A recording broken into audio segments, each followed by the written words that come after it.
everybody. The topic today, as Bodhi just said, is seismic detailing of special and intermediate moment frames of concrete. The detailing versus design for strength is something we have discussed earlier, and I will briefly touch upon that again. Intermediate moment frames, by now you know,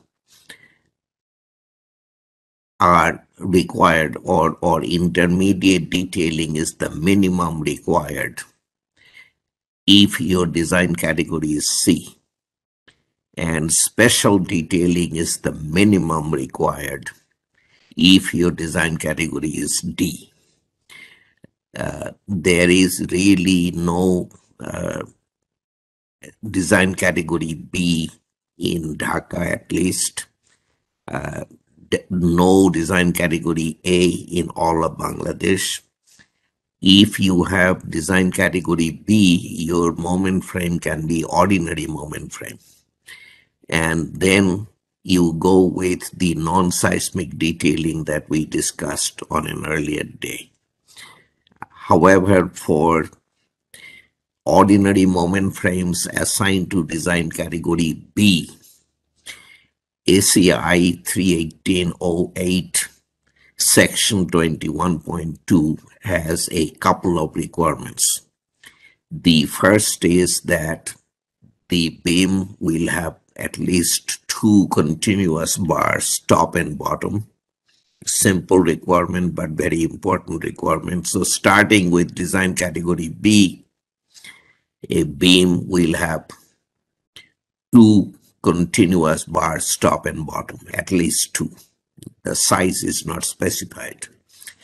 Also, if you have shorter columns and there is a height to length ratio given, then it has to be designed to fail in flexure before it can fail in shear. Essentially, that's what it boils down to. Okay. Now, I am not going to spend any more time on that. You will not deal with other than design category C and D typically. And so you will go with intermediate and special detailing. Definitely for construction in Dhaka. A special moment frame, the reinforcement looks as you see in the picture. This is the cage for an actual building. You see the amount of transverse reinforcement. That's what stands out. The ties or hoops in columns and also in beams. Okay, so this is kind of what you are dealing with, what you are looking at, and the concrete placement is always a concern. There is so much reinforcement that you have to put into the members. You still have to make sure that concrete will get in and can be consolidated. So today we have some preliminary material, then the material restrictions. Those typically apply for special moment frames. Then we will talk about detailing of beams of special moment frames, followed by detailing of beams of intermediate moment frames. Same thing with columns. We will do special moment frame columns first, then intermediate moment frame columns, and then joints the same way. Special moment frame joints, intermediate moment frame joints. Our basis is BNBC 2020, as with everything else. And I think it has been mentioned repeatedly during the concrete sessions that the basis of the concrete design provisions of BNBC 2020 is ACI 31808. Okay. Now, after 31808 until now, we have had three editions of ACI 318, 31811, 31814, 31819, which is the latest. And in every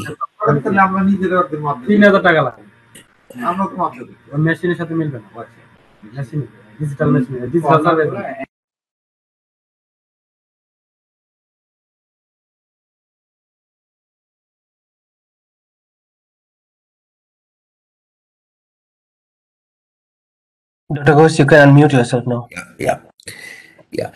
So in every new edition, there are changes. Many of those changes are seismic changes in what used to be Chapter 21, starting with ACI 31814. That chapter is Chapter 18. Anyway, the only point I'm trying to make is that although BNBC 2020 is new, the requirements in there because they're based on ACI 31808 are sometimes pretty outdated. I know I have said it before. I think this is something worth repeating. And during this segment, one time only, I have introduced a 31811 change because I think it is of particular interest to you. Other than that, I will avoid talking about the later editions. So in 31808, the seismic detailing requirements are in Chapter 21. Now, very, very importantly, when you are in Chapter 21, it is not that the rest of ACI 318 goes away. The rest of ACI 318 remains applicable unless something is modified specifically in Chapter 21.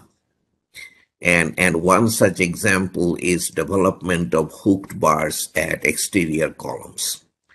The Chapter 12 requirement is modified in Chapter 21. And in that case, the Chapter 12 requirement doesn't apply. What applies is the Chapter 21 requirement.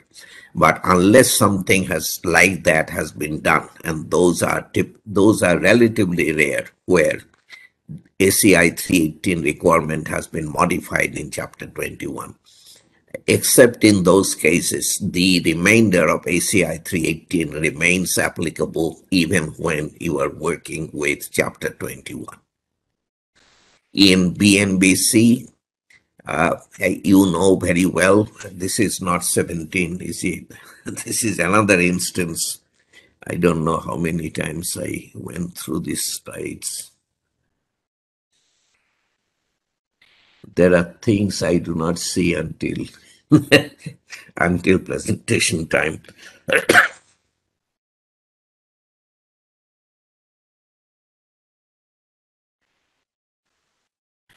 So in BNBC Part 6, you know, is structural design. In that, Chapter 8 is on detailing of reinforcement in concrete structures. The seismic detailing is in Section 8.3. That is the equivalent of Chapter 21. It's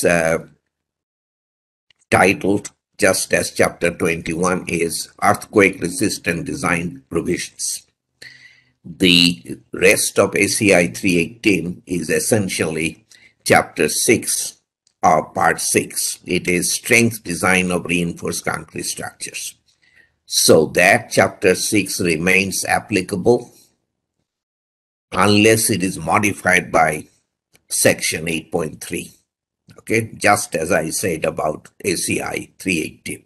This is something, to my mind, pretty important that you have to always remember. All section numbers in this presentation that are not in blue are ACI 31808 section numbers, and all blue section numbers are BNBC 2020 section numbers from Part 6, Chapter 8 or Part 6, Chapter 6. Now, this is something I want to make clear up front. Special moment frames of precast concrete, which is section 21.8 in ACI 31808, are outside the scope of this presentation. I will not go in there. Intermediate moment frames of precast concrete are not recognized by 318. It simply doesn't exist until now. Okay, so there is ordinary and there is special. There is no distinction between an ordinary cast in place and an ordinary precast concrete moment frame in ACI 318. And then this has come up before. Moment, I think in a question and answer session, moment frames of precast concrete are not mentioned in BNBC 2020 part 6 chapter 8.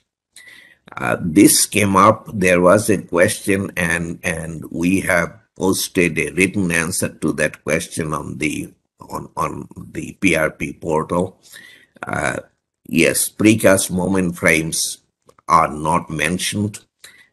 At the same time, it does not mean that you cannot do it. You should be able to do it by ACI 318 requirements if you choose to. Okay.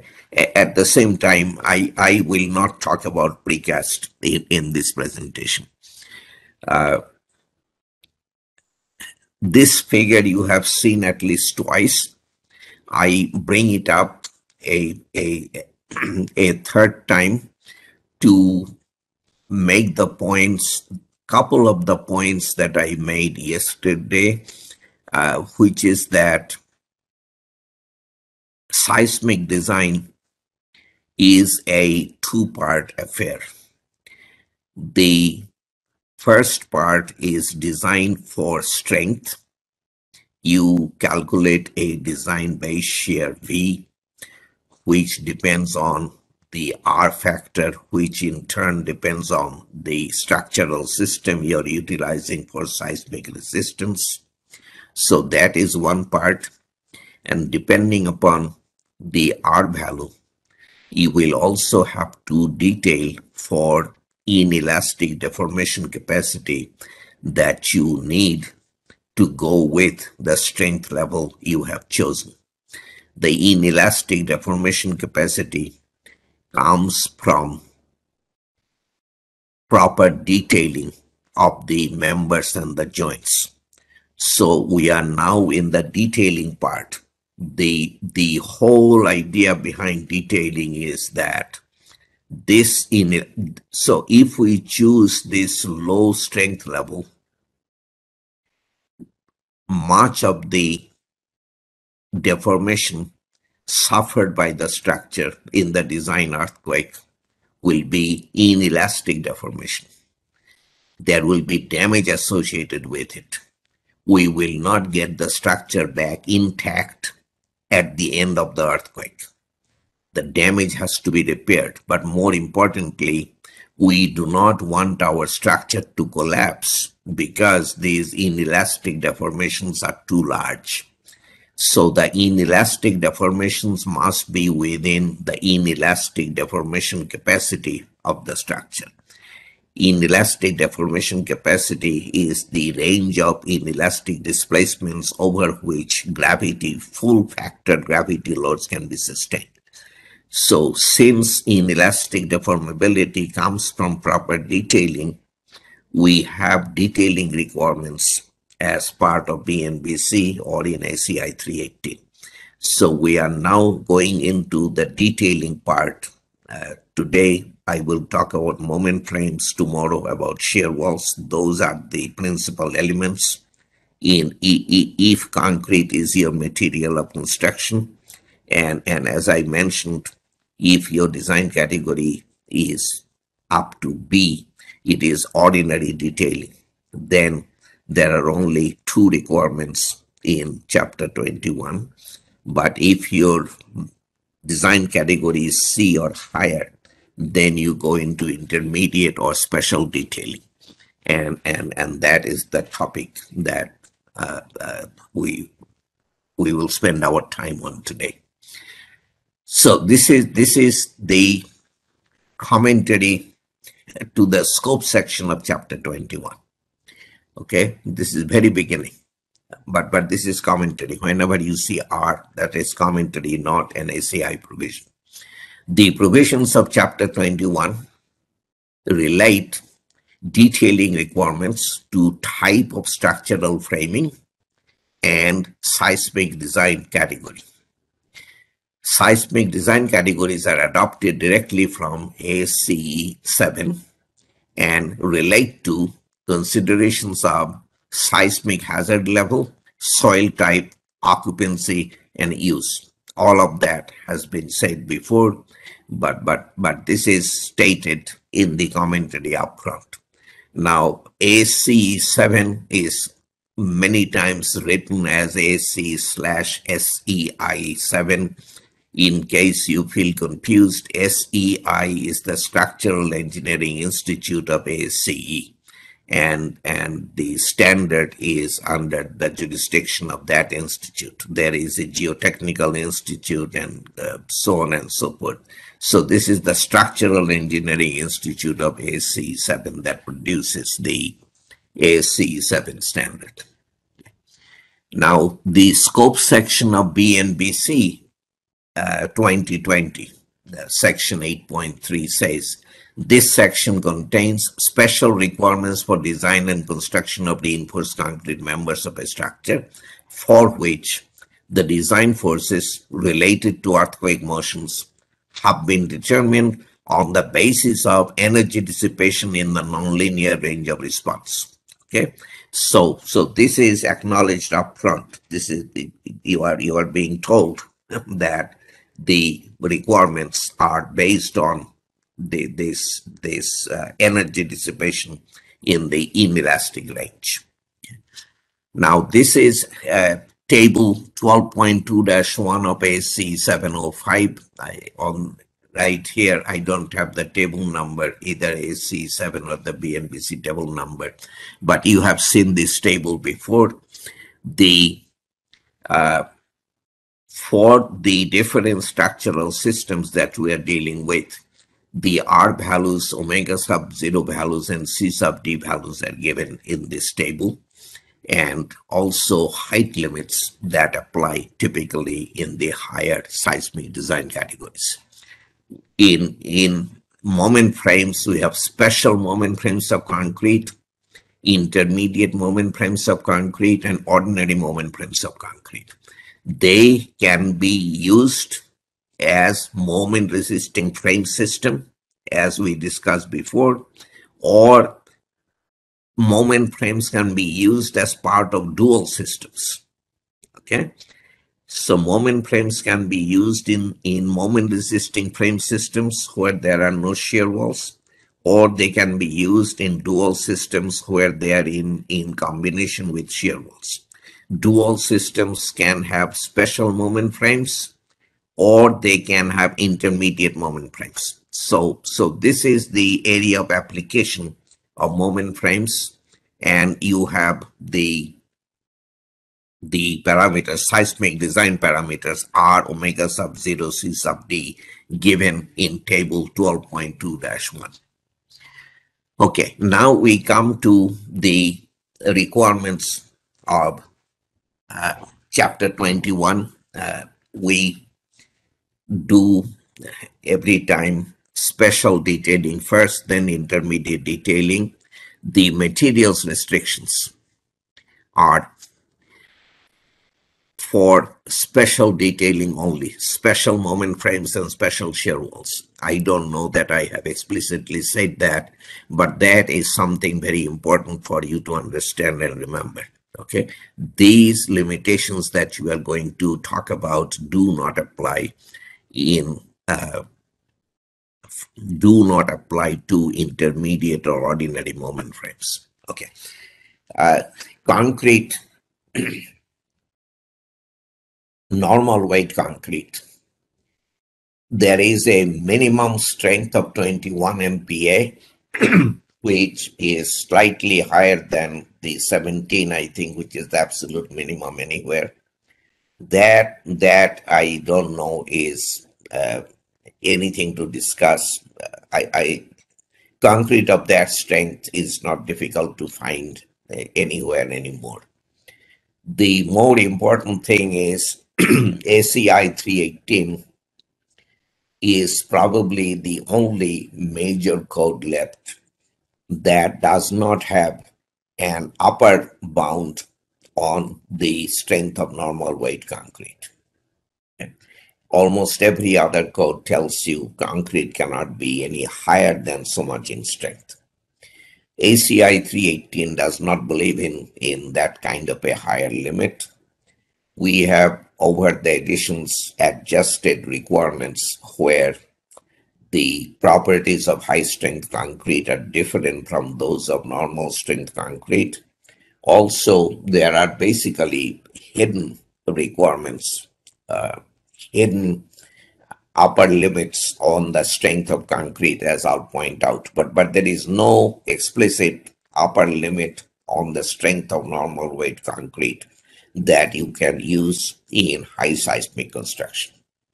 Lightweight concrete, on the other hand, has an upper limit on strength, 35 MPa.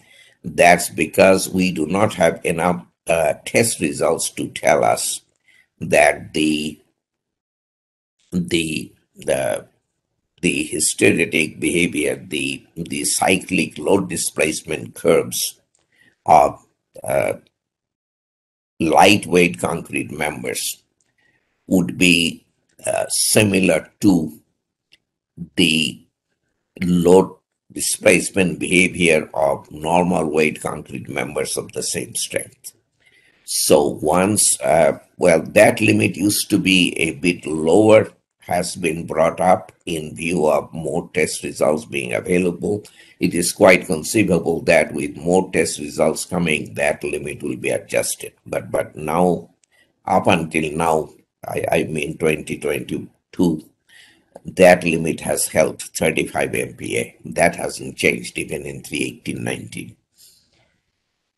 Reinforcement, the weldable, so-called weldable steel A706 is definitely the preferred kind.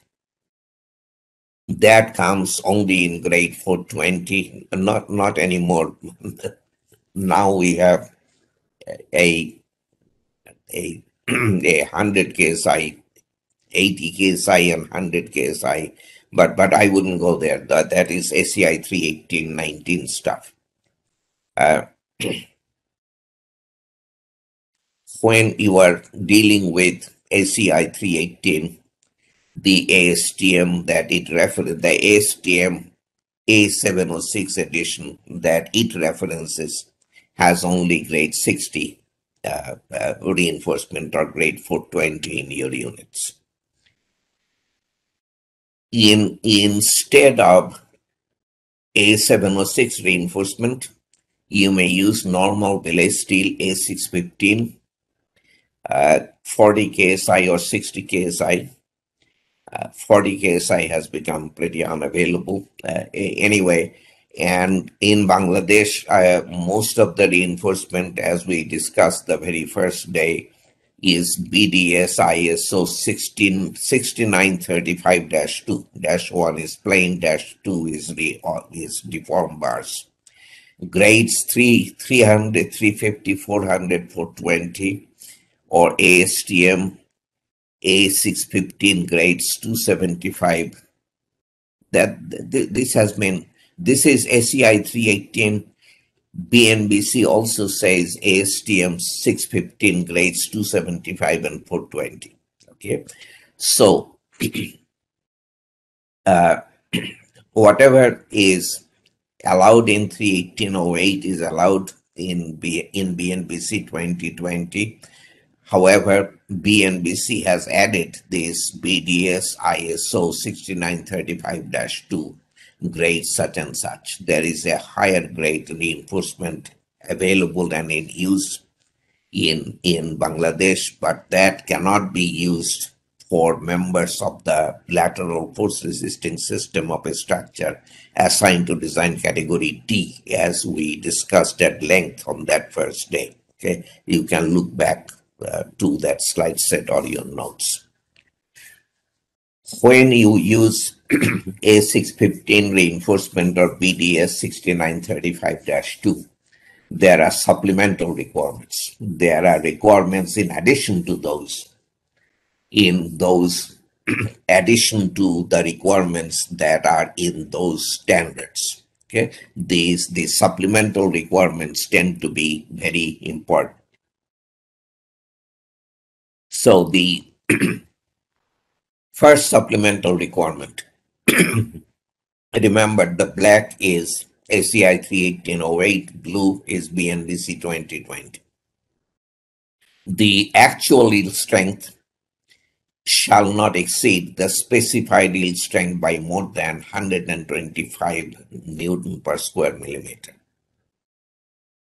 It's 18 KSI in our units.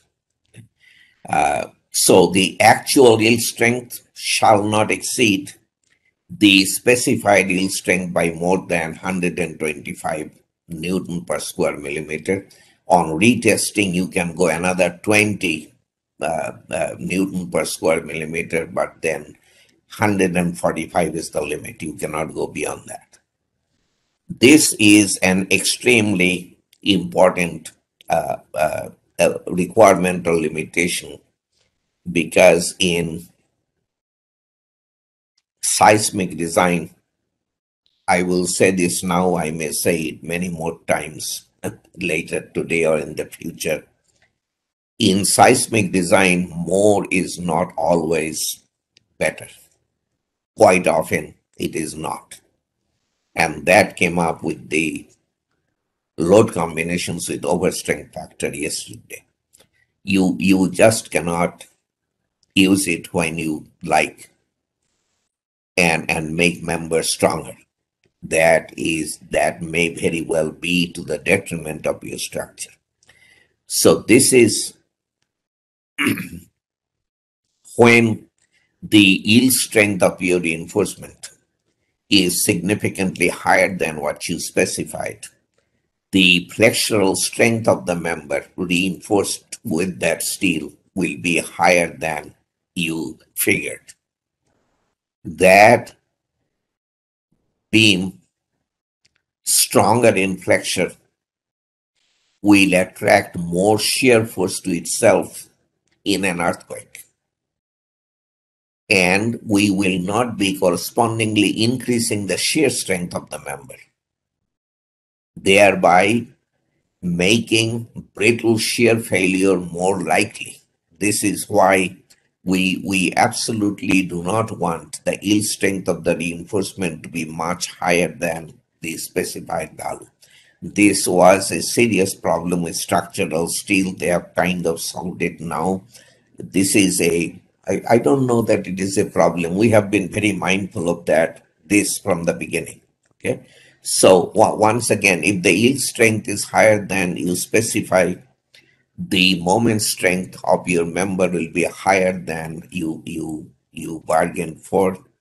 That high strength member will attract more shear force to itself in an earthquake. Shear moment is, remember that the two are related. So the higher shear force will cause shear failure preceding flexural failure, because we will not be correspondingly increasing the shear strength of the member. And shear failure is brittle, comes without warning. We absolutely do not want it. Okay. So that is supplemental requirement number 1. It is in 31808. It is in BNBC 2020. Something BNBC has that ACI 318 did not have until the 2014 edition is it basically says the elongation over an 8-inch gauge length of A615 or the BDS bars 6935-2 bars shall be the same as that of A706 bars. Okay. So I will say it again, the elongation over an 8-inch gauge length of the A615 bars or the BDS 6935-2 bars shall be the same as the elongation over an 8-inch gauge length of A706 bars. Okay, so that requirement was added to SCI 318 in 2014, but it is in BNBC 2020. The third supplemental requirement is that the actual tensile strength, when you test your reinforcing bar specimens, the actual tensile strength shall not be any lower than 125% of the actual yield strength of the reinforcement. Okay? So the actual tensile strength, the measured tensile strength, shall not be any lower than 125% of the actual yield strength. This is in order for the reinforcement to have inelastic deformation capacity. We are looking for we are looking for significant capacity for the reinforcement to yield without losing strength. Okay, so if the reinforcement has inelastic deformation capacity, the structural member reinforced with that steel will also have inelastic deformation capacity. Particularly beams are totally governed in their behavior by the reinforcement, as we discussed earlier, because we design beams to be under reinforced. The concrete almost doesn't play any role. So this is why this requirement. Now the 125% differential between tensile and yield strength is something many steels cannot meet. So this requirement has also been a significant screen. Many reinforcements. If you, Bangladesh, for instance, if you want to import reinforcement from somewhere else, China, Korea, you may find that the reinforcement doesn't meet this requirement, and then you cannot use it. SCI 318 said pre-stressing steel resisting earthquake-induced flexural and axial loads in frame members shall comply with 416 for strand and 722 for high-strength bars. This is not in BNBC 2020, as also came up in discussion earlier, or it is in that written reply to a question that we posted on the website. So BNBC does not officially recognize the use of pre-stressed members as part of the seismic force resisting system of a structure in a high seismic design category. It is as simple as that. Okay, so there is no standard cited for pre-stressing reinforcement in BNBC. Okay, going beyond the standards, the value of F sub YT, that is yield strength of transverse reinforcement, used to compute the amount of confinement reinforcement shall not exceed 100 KSI, 700 MPa. This is the highest allowed anywhere by 31808. Value of F sub YT, yield strength of transverse reinforcement, used to compute the amount of confinement reinforcement shall not exceed 100 KSI. Then it says the value of F sub Y or F sub YT, F sub Y for longitudinal reinforcement, F sub YT for transverse reinforcement, used in design of shear reinforcement. So transverse reinforcement in a beam or a column has dual purpose. It confines the concrete. It also carries shear for you. As long as you are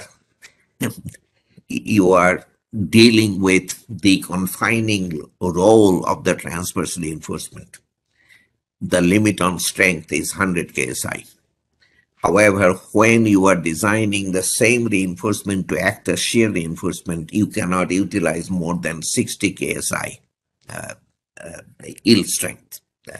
The two together tells you that the value. So this says the value of f sub yt used in design shall conform to 1142, and 1142 says the values of f sub y and f sub yt used in design of shear reinforcement shall not exceed 60 ksi. Okay. Welded wire reinforcement, you go up to 80 ksi. Anyway, I think you have to fully understand the what is being said. So transverse reinforcement, when you are designing it to confine the concrete, your strength limit is 100 ksi. And this is very, very important, as I'll explain next. Extremely important. It took a lot of work to get this 100 ksi approved as early as 3/1808. Now it's a different story, but back then it was a huge struggle, and we went through all the trouble because it is important. But when the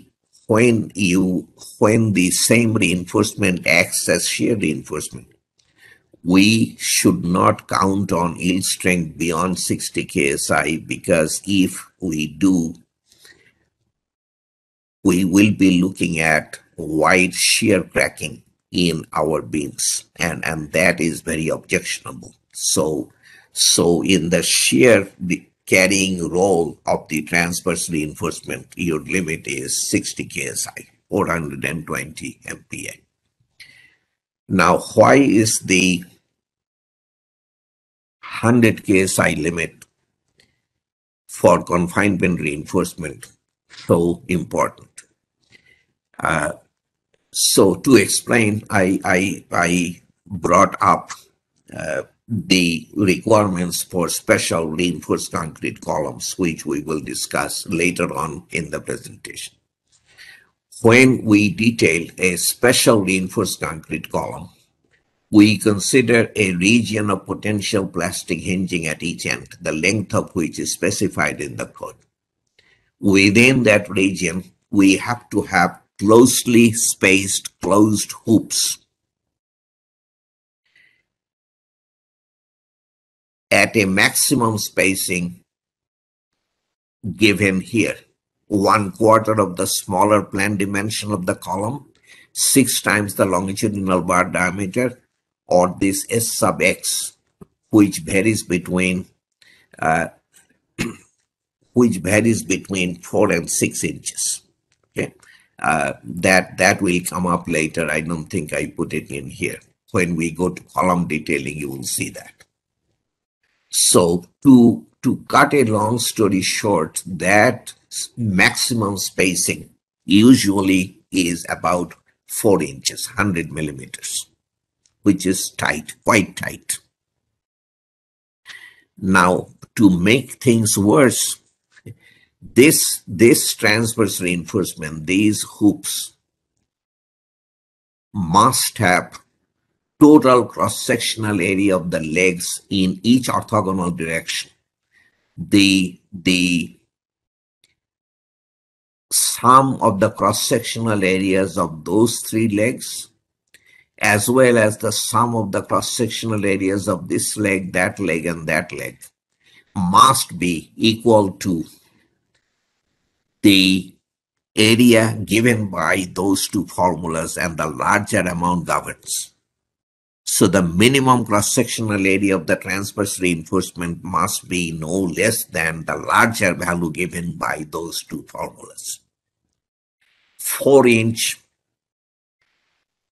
hoop spacing, tight as it is superseded by this requirement. The cross-sectional area requirement is so high that for the normal bar sizes that we use, 4-inch maximum spacing is not sufficient. We normally end up with 3 inch or 2.5 inches. Okay, 3 inches, 75 millimeters, 2.5 would be, I don't know, 60, something like that.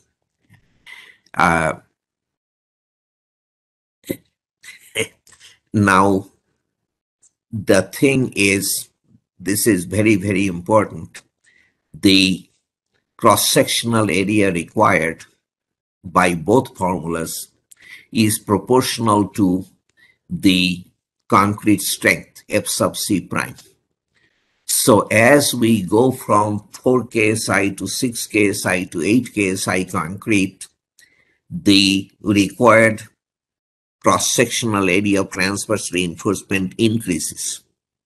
Okay, so that means that for the same bar size, the spacing has to be tighter and tighter. And when we end up with 1.5 or an inch spacing, concrete cannot be placed anymore. So that is a hidden limit on the strength of concrete that we can use in columns in high seismic areas. Yes, ACI does not have a formal upper limit on the strength of normal weight concrete, but here there is a hidden limit. Okay? The only way to get around this is if, as F sub C prime increases, we can also increase F sub YT, the yield strength of the transverse reinforcement. This is why 100 KSI limit on transverse reinforcement is so important. Okay, that allows us to use high strength concrete in columns, which is quite often highly desirable. It gives us smaller columns, frees up rentable space. Anyway, high strength concrete and high strength reinforcement go hand in hand. Okay, you cannot utilize one without the other. So and let me show you in graphic terms. So with this is a cage for an actual building. This is Gary Kupczynski's office in Seattle. Gary gave me the slide. The left-hand cage is with 60 KSI reinforcement, and you see the spacings. The right-hand cage is, I don't remember now, it was 75 or 80. It was not super high strength, 100 KSI. Look at the difference in the two cages.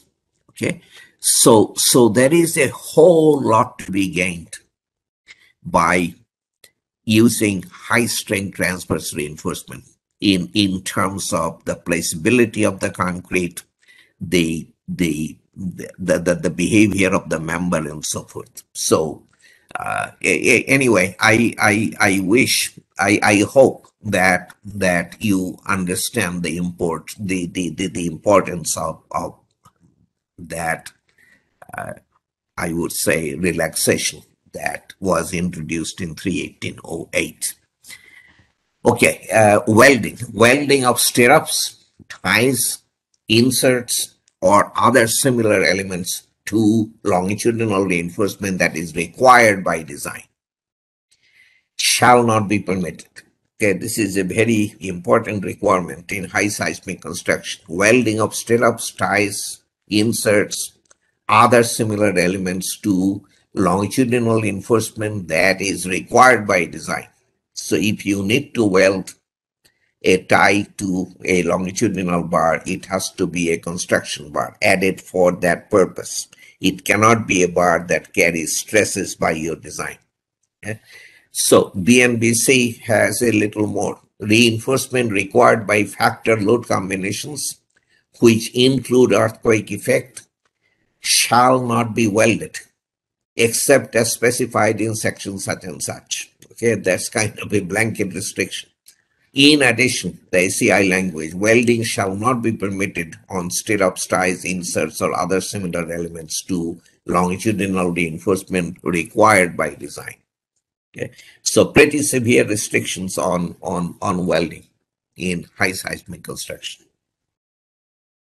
Okay, we now will talk about detailing of beams of special moment frames. in this section, followed by beams of intermediate moment primes. Okay. The first question is, what is a beam and what is a column? In the main body of ACI, there isn't a formal distinction because it really does not matter a whole lot. It is up to the engineer to decide. Typically, vertical members are columns or designed as columns. Horizontal members are designed as beams. If it is an inclined member, that's where judgment comes in, and it doesn't matter a whole lot in non-seismic construction whether you consider something a beam or a column. Seismic construction, high seismic construction, it makes a huge difference because the detailing requirements are very different for beams and columns. Okay, so we need to make a formal distinction.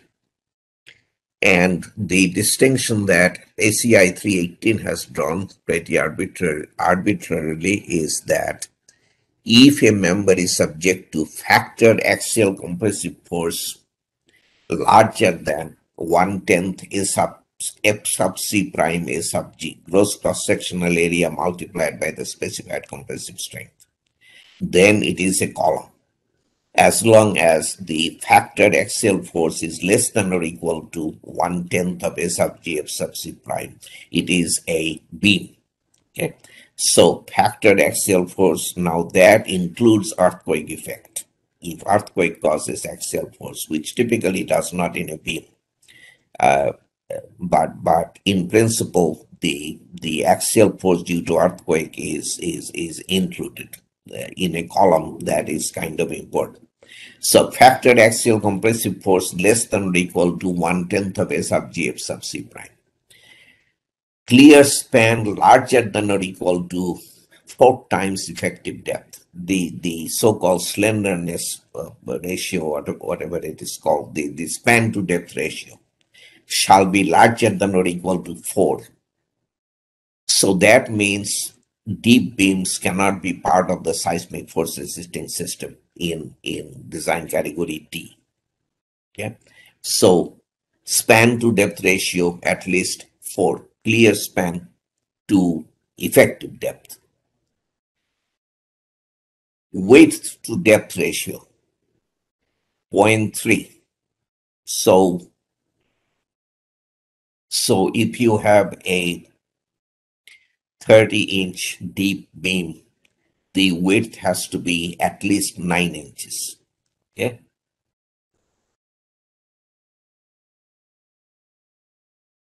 So that's easy to follow. Okay, width to depth ratio is larger than or equal to 0.3. So you cannot have very narrow beams. That's what it means.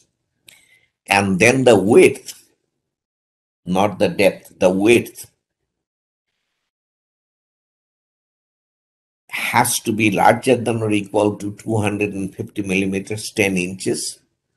It also has to be larger than or equal to 10 inches and has to be less than or equal to something. And that part I will explain. Now, so two things are being done here. One is a distinction is being drawn between a beam and a column. So we are saying that the detailing requirements in this section 21.5 apply to members with factored axial force less than or equal to A sub G F sub C prime over 10. And then we are imposing some dimensional limitations. Okay. Those dimensional limitations are being imposed because although there have been a lot of beam tests under simulated seismic loading until now, all those tests are within certain dimensional ranges. If we stray far beyond that range, we are in uncharted territory. We do not know if our beams will behave properly when an earthquake comes. So this is why these dimensional limitations are kind of important. Okay, so the width cannot be any smaller than 10 inches and has to be no larger than something. Okay, let's that language is not easy to follow without this figure. Okay, so the subject here is when the beam framing in when a beam framing into a column is much wider than the column, as shown in this picture. Okay, this is the cross section, this is the plane of the same thing. The beam is significantly wider than the column. And the question is, how wide can the beam be and still eligible to be part of the seismic force resisting system of a category D structure? Okay. Obviously, if it is too wide, then it will not, the whole width of the beam will not act together with the I'm not, the whole width of a very wide beam will simply not be effective. Okay. The whole width will not bend together. So so there needs to be some kind of limitation. Now, in this picture, the up and down direction is the direction of analysis. That is very important to understand. Okay, the column has dimension C sub it. The column dimension in the direction of analysis is always C sub 1. The perpendicular direction is C sub 2. Yeah. And then we cut this section AA. You see the section here. This is the this is the C sub 2 dimension. Okay, and the C sub 1 dimension is into the screen. I hope you are with me. Okay, this is, if you cut a section here, this is C sub 2, this is C sub 2, and the C sub 1 dimension is into the screen. Now,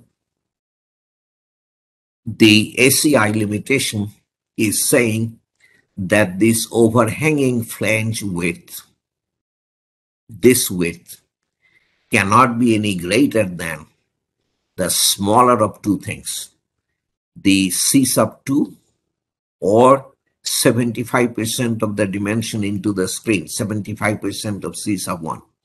So this overhang cannot be any greater than the smaller of two things, C sub 2, this column dimension, or 75% of C sub 1. So that's how wide the beam can be and still serve as part of the seismic force resisting system. Okay, what this picture shows is what was said here. Now, this is a very important point. The next thing that I'm going to say, flat plate column frames where there are no beams, the slab itself acts as beam. We can come up with an effective slab width to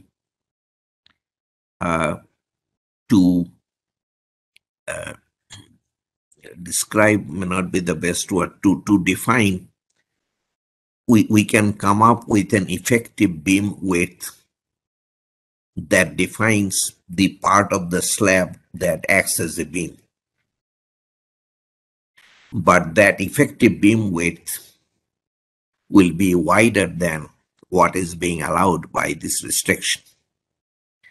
So we do not have detailing requirements for that effective beam width. And this is why we cannot make flat plate column frames part of the seismic force resisting system in seismic design categories D, E, and F. ACI 318 has no explicit restriction. It never says in black and white, flat plate column frames cannot be part of the resisting system of a structure assigned to design category D, E, or F. BNBC has added that kind of a statement, which I like very much. But ACI 318 does not allow flat plate column frames as part of the resisting system because of this dimensional limitation. I want to point that out to you. This is very important. Okay. So this is the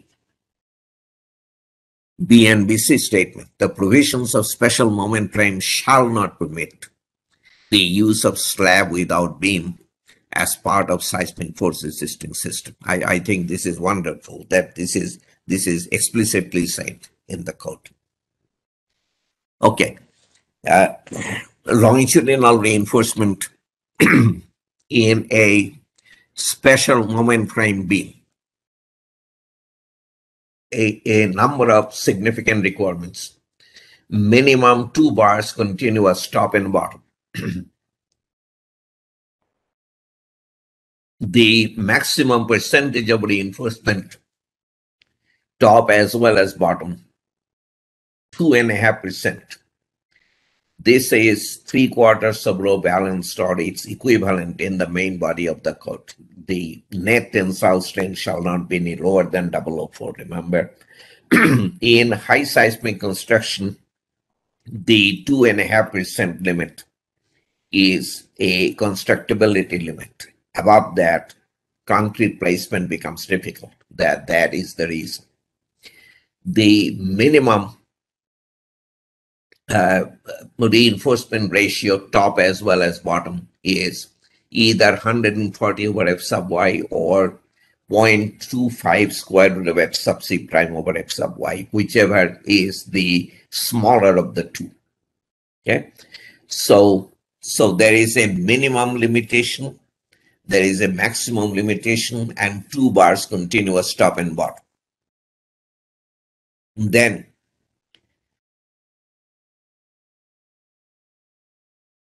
if you have, let us say,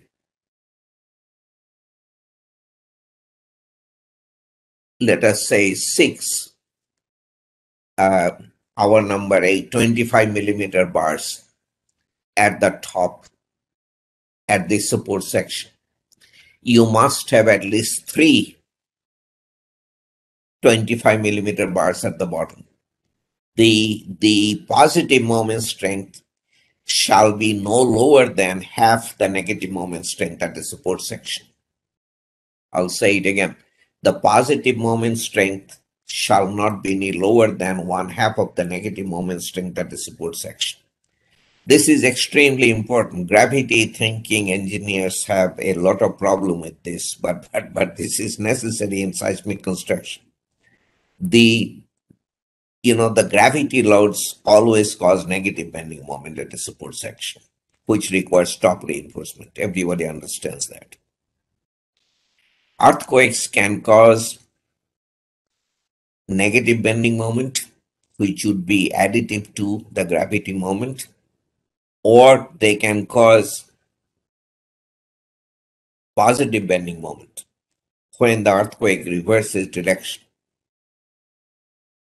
The positive bending moment under strong earthquake excitation could be larger than the negative bending moment due to gravity. And then we would end up with net positive moment at the support section requiring bottom reinforcement. Okay, this is fundamental, this is important, but after every earthquake we see bottom cracks at supports because gravity thinking engineers simply would not provide that bottom reinforcement, which is easy to do. So this is a very, very important requirement. And then nowhere along the span of the beam can we have either positive moment strength or negative moment strength that is smaller than 1/4 of the larger amount of negative reinforcement provided at the two support sections. This is, I said quite a bit. I think it is difficult to follow. So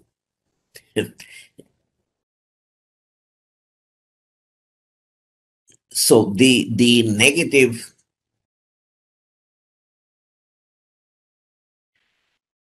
this support section has a negative moment strength. That support section has a negative moment strength.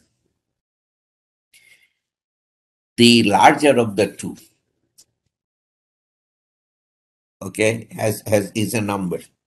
1/4 of that has to be at least the positive or the negative moment strength everywhere along the length of the beam. Let me tell you in terms of, so let us say we have 8 number 8 bars here and 7 number 8 bars here. Larger of the two is 8 number 8. 1/4 of that is 2 number 8. 2 number 8 bars have to be continuous through the top and the bottom of the beam. Okay, so nowhere along the span can the positive or the negative moment strength be any lower than 1/4 of the larger moment strength at the two support sections. Okay, so very significant requirements. Then transverse reinforcement, special moment frame beams. We consider a region of potential plastic hinging at each end. The length of that region is twice the overall depth of the beam. If the depth is 2 feet, the width of that, the length of that critical, the length of that potential plastic hinge region is 4 feet. Within that region, we have to have closely spaced closed hoops. The word hoop is important. I used it before. I didn't say anything. Hoop is a closed piece of transverse reinforcement. Keep that in mind, and I will elaborate on that. Okay, so closely spaced closed hoops. Spacing not to exceed any of those 4 quantities. 1/4 of the effective depth, 8 times the smallest longitudinal bar diameter, 24 times hoop diameter, or 12 inches. Okay, so the spacing cannot exceed the smallest of those 4 things. At the end of the plastic hinge region, we have to have stirrups at a spacing not to exceed 1/2 of the effective depth. These can be stirrups. They don't have to be hoops. They don't have to be closed. Okay, and then if we have lapped, if we have installed, if we have lap splices of the longitudinal reinforcement, doesn't matter top or bottom, we have to have the lap confined by transverse reinforcement at a spacing not to exceed 1/4 of the effective depth or 100 millimeters, whichever is the smaller of the two. Okay, 1/4 of the effective depth or 4 inches, whichever is the smaller of the two. So in the plastic hinge region, hoops at a spacing not to exceed the least of 4 things. Then open stirrups at a spacing not to exceed d/2, and then over the splices, the hoops at a spacing not to exceed 1/4 of the effective depth of 4 inches, whichever is the smaller.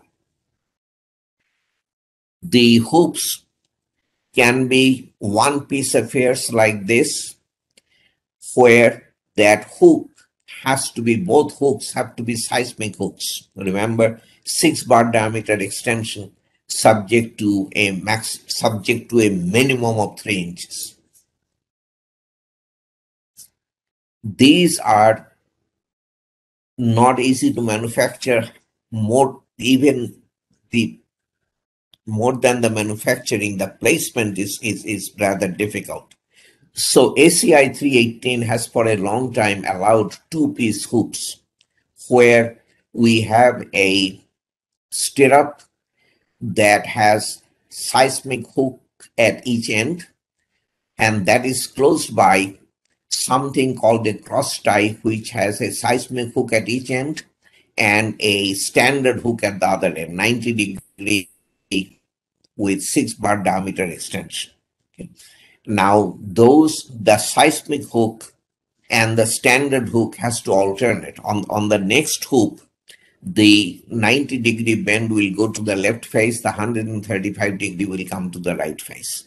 Unless a beam, not a beam, a slab frames into the beam only on the right face, in which case all the 90s will be on the confined right face and all the 135s will be on the unconfined left face. We go into that level of detail when it comes to seismic detailing. Okay. Now there are also overlapping hooks that are used. I well, I wouldn't say fairly often, but they're used. Okay, so hoops and overlapping hoops. Now this is the only time I brought in ACI 31811.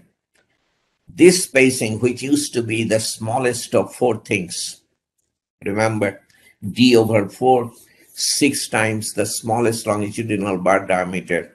It used to be 24 times the tie diameter, that is gone, and the 12 inches, it was 300 millimeters. 300 millimeters is now 6 inches. Okay, so that was an ACI 318 change. Very, very important change. The spacing of these hoops in the plastic hinge region was made significantly tighter. This was done on the basis of tests at the University of California, Berkeley. You see the kind of test that was done. And this is the comparison of the hysteretic curves of a beam that was detailed by ACI 31808, and red is beam detailed by the altered ACI 31811 requirement. And you see that the ACI 318 detailing gives you better performance, gives you fatter hysteretic loops and so forth. So that kind of justified the change, or the change was made based on the testing. Okay, where hoops are required, in the plastic hinge region, primary flexural reinforcing bars closest to the tension and compression faces shall have lateral support conforming to what is required for columns, essentially. Okay, the chapter 7, non-seismic detailing, I explained this to you, or let me show you. So when we talked about non-seismic detailing, I mentioned that in columns, every other bar has to be laterally supported by a corner of a tie or a cross tie, and the maximum spacing center to center between any two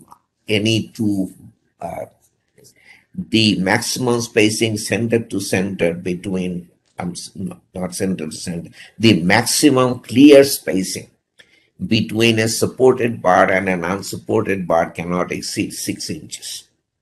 Okay, so that's what this is referring to.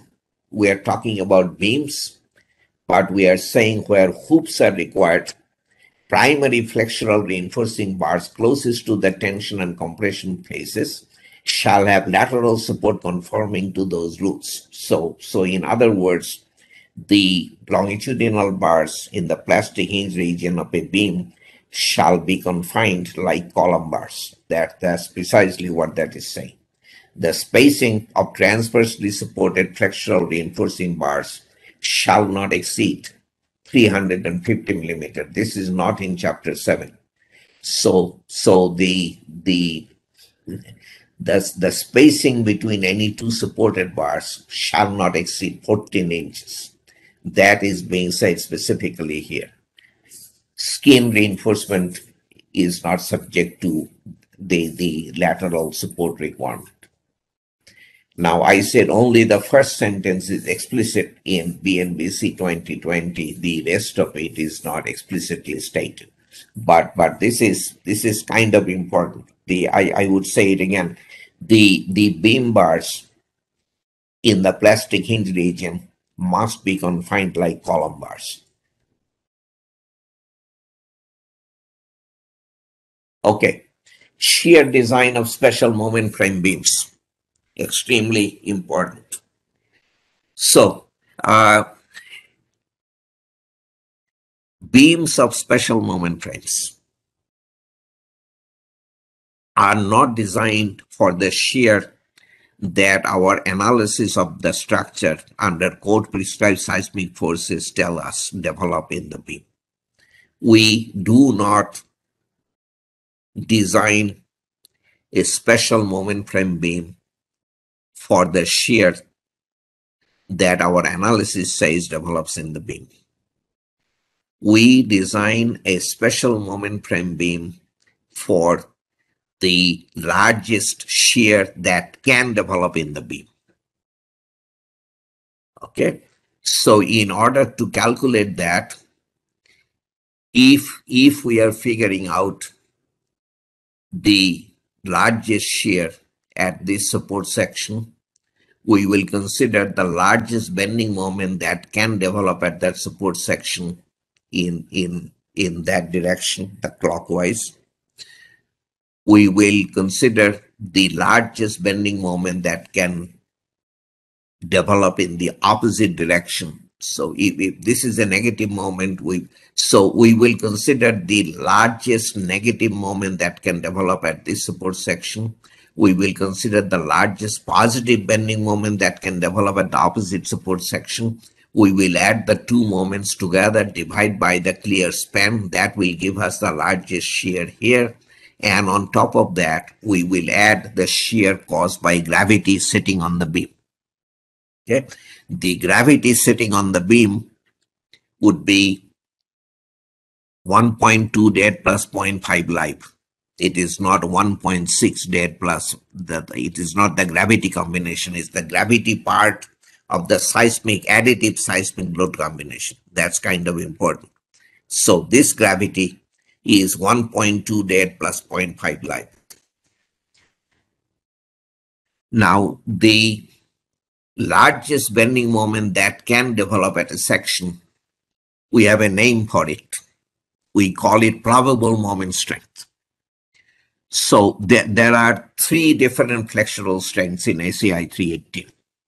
There is the nominal flexural strength, which we have talked about, calculated using nominal member dimensions, nominal reinforcement, whatever we designed for. And very importantly, assuming that the tension reinforcement yields, the tensile reinforcement stress is equal to yield strength. That is nominal strength, M sub n. In flexural design, we do not count on the entire nominal strength. We discount it by a strength reduction factor phi. Phi times M sub n is called design flexural strength. Okay, so in flexural design, we use design flexural strength, phi times M sub n, because that is the conservative thing to do. Shear design is the other way around. We need to use an upper bound value of M sub n, not M sub n, the largest moment that can develop. Okay, so we don't want to go below M sub n. We need to go above M sub n. We want a reasonably overestimated flexural strength, and that is M sub PR, probable flexural strength. The difference between M sub n and M sub PR is M sub PR is calculated using steel stress equal to 125% of the yield strength. Okay, not 100%, as in the case of M sub n. So the shear calculated on the basis of M sub PR at the two ends is what we designed for, and that makes shear failure preceding flexural failure extremely unlikely. Okay, intermediate moment frame beams. The top as well as the bottom reinforcement. Here, the 21.3 section does not say two continuous bars top and bottom, but I will show you that is required by section 21.2, which applies to design category B and higher. So two continuous bars top and bottom remain. The minimum is the same as for special moment frames, but the maximum has gone back to non-seismic construction. It's not 2.5% anymore. All we are saying is net tensile strength shall not be any smaller than 004. Okay.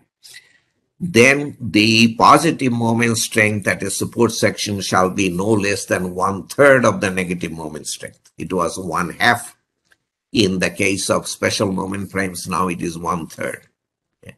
And nowhere along the length of the beam shall the positive or the negative moment strength be any smaller than 1/5 of the larger negative moment strength at the two support sections. Okay, so if we have 10 number 8 bars here, 8 number 8 bars here, the larger would be 10 number 8 bars. 1/5 of that would be 2 number 8. The 2 number 8 have to be continuous top and bottom. Now I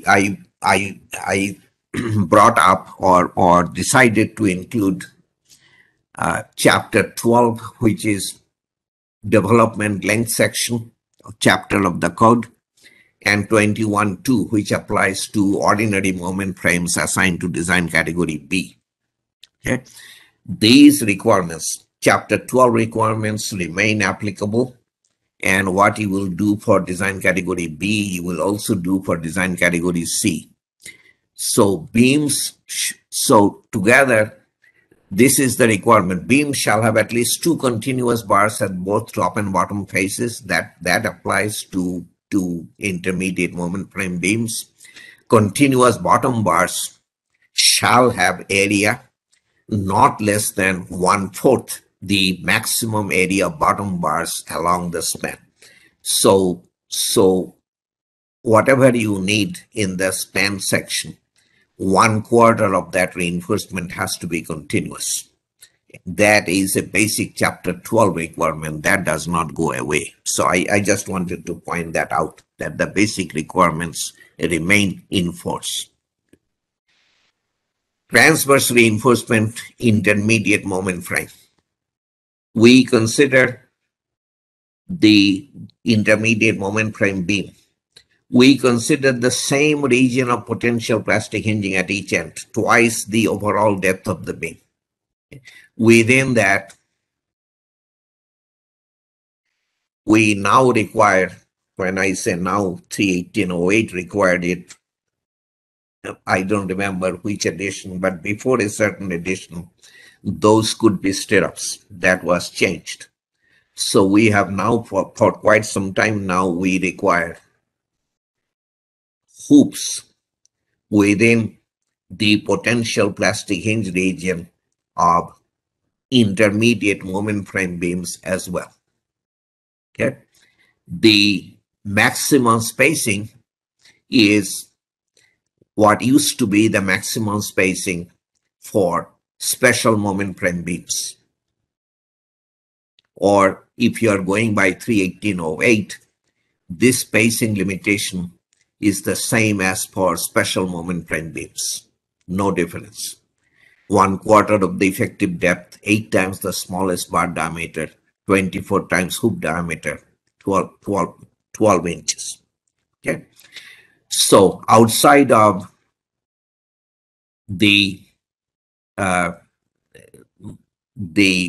plastic hinge region, we can have stirrups at a spacing not to exceed 1/2 of the effective depth. So there isn't a whole lot of difference between the special moment frame beam and the intermediate moment frame beam when it comes to transverse reinforcement in SCI 31808. Okay. The that spacing has become much tighter for special moment frames, as I pointed out in ACI 31811.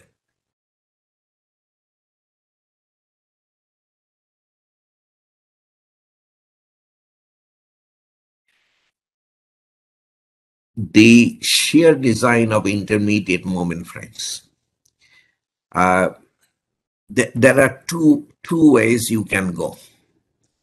You can approach it like the sheer design of special moment frame beams, except if it is an intermediate moment frame beam, you will calculate the maximum shear that can develop by considering nominal rather than probable moment strength at each end.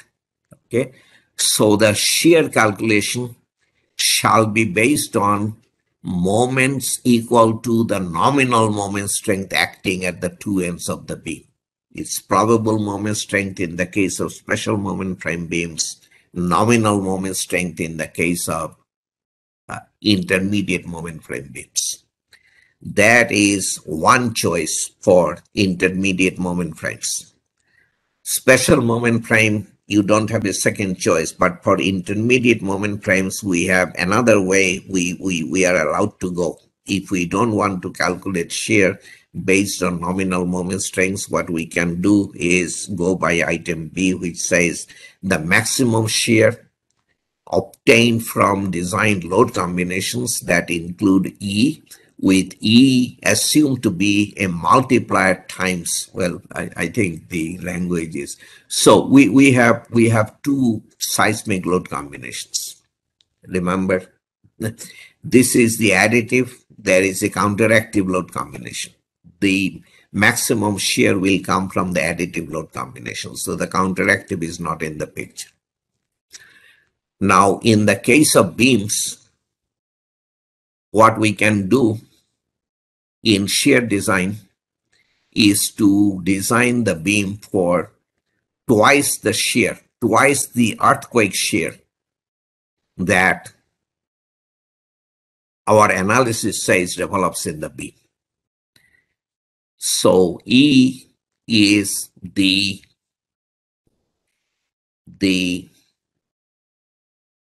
earthquake-induced shear. Remember, the E is the sum of E sub H and E sub B, horizontal earthquake effect, vertical, all of that is understood. Anyway, E is the earthquake-induced shear as obtained from analysis of the structure under code-prescribed seismic forces. If our analysis says 100 kips of shear developed at a section, we design for 200 kips plus whatever shear is caused by gravity loads. Okay? So in this load combination, if we are designing an intermediate moment frame beam for shear, we could simply double the earthquake shear and not worry about calculating shear, maximum shear based on nominal moment strengths at each end. If we are designing a column of an intermediate moment frame, which we will discuss later, the earthquake-induced shear has to be multiplied by omega sub 0. 2 is not sufficient. Omega sub 0 for intermediate moment frames is 3. So we will multiply the earthquake-induced shear by a factor of 3. Okay, now, yeah, I probably am running behind, which I didn't expect today. Anyway, let's take our break. It's 29, so I'll come back at 34 after, and we will start from here. Okay. Okay. The 5 minutes are up, so let us start again. We are now beginning to talk about slab column, flat plate column frames being utilized as intermediate moment frames. They cannot be special moment frames, but they can definitely be intermediate moment frames. When you want to do that, utilize a flat plate column frame as an intermediate moment frame. At every critical section, you will design for the combined bending moment coming from the gravity loads and the earthquake effects. Okay, so if it is not part, if the slab system is designed for gravity only, the earthquake effects are obviously not in the picture. However, if you are designing a flat plate column to be an intermediate moment frame, the moments caused by the seismic forces, the equivalent static seismic forces, have to be added to the bending moments caused by the gravity loads. Okay. I have shown you this picture probably multiple times. The gravity moments cause this kind, the gravity loads cause this type of a moment distribution.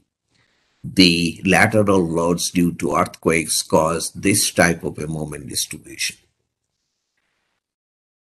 When you combine, you will have very significant moment transfer, unbalanced moment transfer at every support section, because the unbalanced moment due to the lateral loads are the sum of the moments to one side of the support and the moment on the other side of the support. Okay. So we are looking at significant, when we utilize a flat plate column frame as an intermediate moment frame, we are looking at significant moment transfer at every support section. Now these discussions are all fresh, so I can go a little faster. So you remember that a fraction of the unbalanced moment is transferred by flexion, the remainder by shear. Gamma sub F is the fraction that is transferred by flexion and is typically around 60%. The reinforcement needed to resist the part of the unbalanced moment that is transferred by flexion has to be placed within a narrow moment transfer band running along the column lines. All this discussion must be quite fresh in your mind. Okay, so gamma sub F times the unbalanced moment is transferred by flexion. 1 minus gamma sub F times the unbalanced moment is transferred by shear. Gamma sub F is 60% for square columns, and the reinforcement that we need to resist this 60% of unbalanced moment by flexion has to be placed within a narrow moment transfer band, the width of which is the transverse column dimension C sub 2 plus 1.5 times the thickness, the slab thickness on either side. Okay.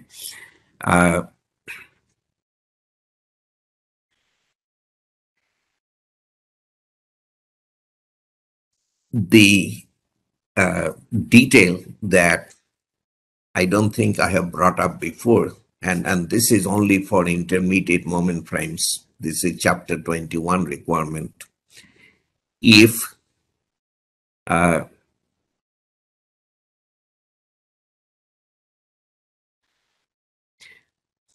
when you have this situation, the column sticking out of the edge of the slab, okay, this dimension C sub T from here to there, okay, from the end of the column to the end of the slab. The C sub T dimension, the 1.5 times H on either side shall not exceed C sub T. That is a stipulation that has been made in recent editions of ACI 3 or going quite a while back. So the width of the moment transfer band is the C sub 2 plus 1.5 times slab thickness on either side, as I have been saying all along. What I'm adding is that 1.5 times H cannot exceed C sub T, where C sub T is the distance from the column face to the edge of the slab in cases where the well, I don't have to say in cases where, even where the column goes beyond the edge of the slab. Anyway, C sub T is pretty graphically shown here. Now, if it is an edge column, then it is not 1.5 times H on either side. It is on one side only. Okay, so the effective width of the slab for an edge column is illustrated in this picture. I don't think I can improve on this very graphic picture.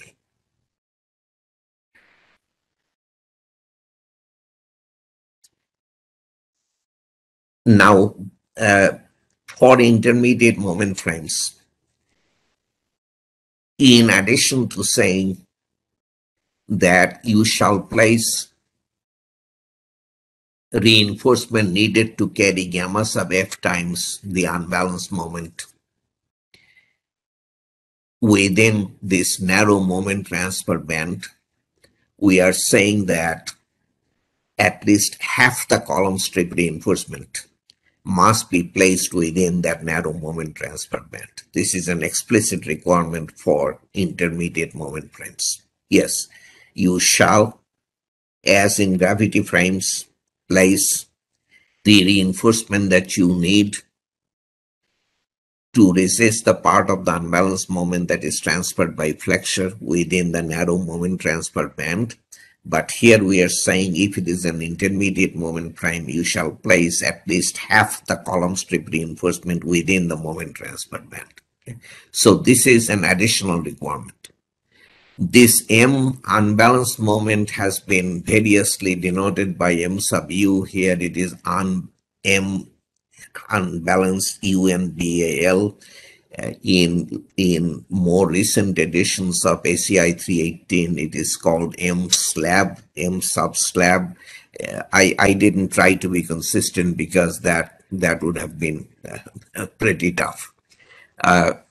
Okay, so the what I just said is at least one half of the column strip reinforcement shall be placed within the narrow moment transfer band.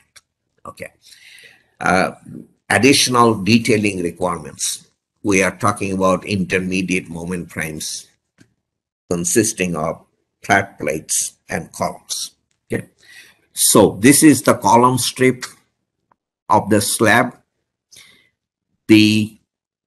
So not less than 1/4 of the top reinforcement at the support must be continuous. And when we say at the support, it is the larger amount at the two supports.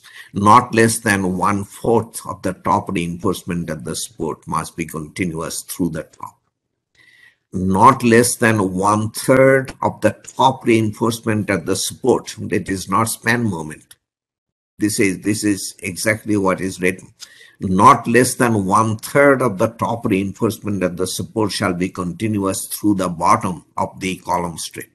Okay, top and bottom reinforcement must be fully developed at the support faces. For the middle strip of the slab, the only requirement is not less than 1/2 of the bottom reinforcement and midspan must be continuous through the supports or anchored at the support. Okay, so these are not very onerous requirements, but these are important requirements that you have to be aware of. This is for slab column frames that are serving as intermediate moment frames.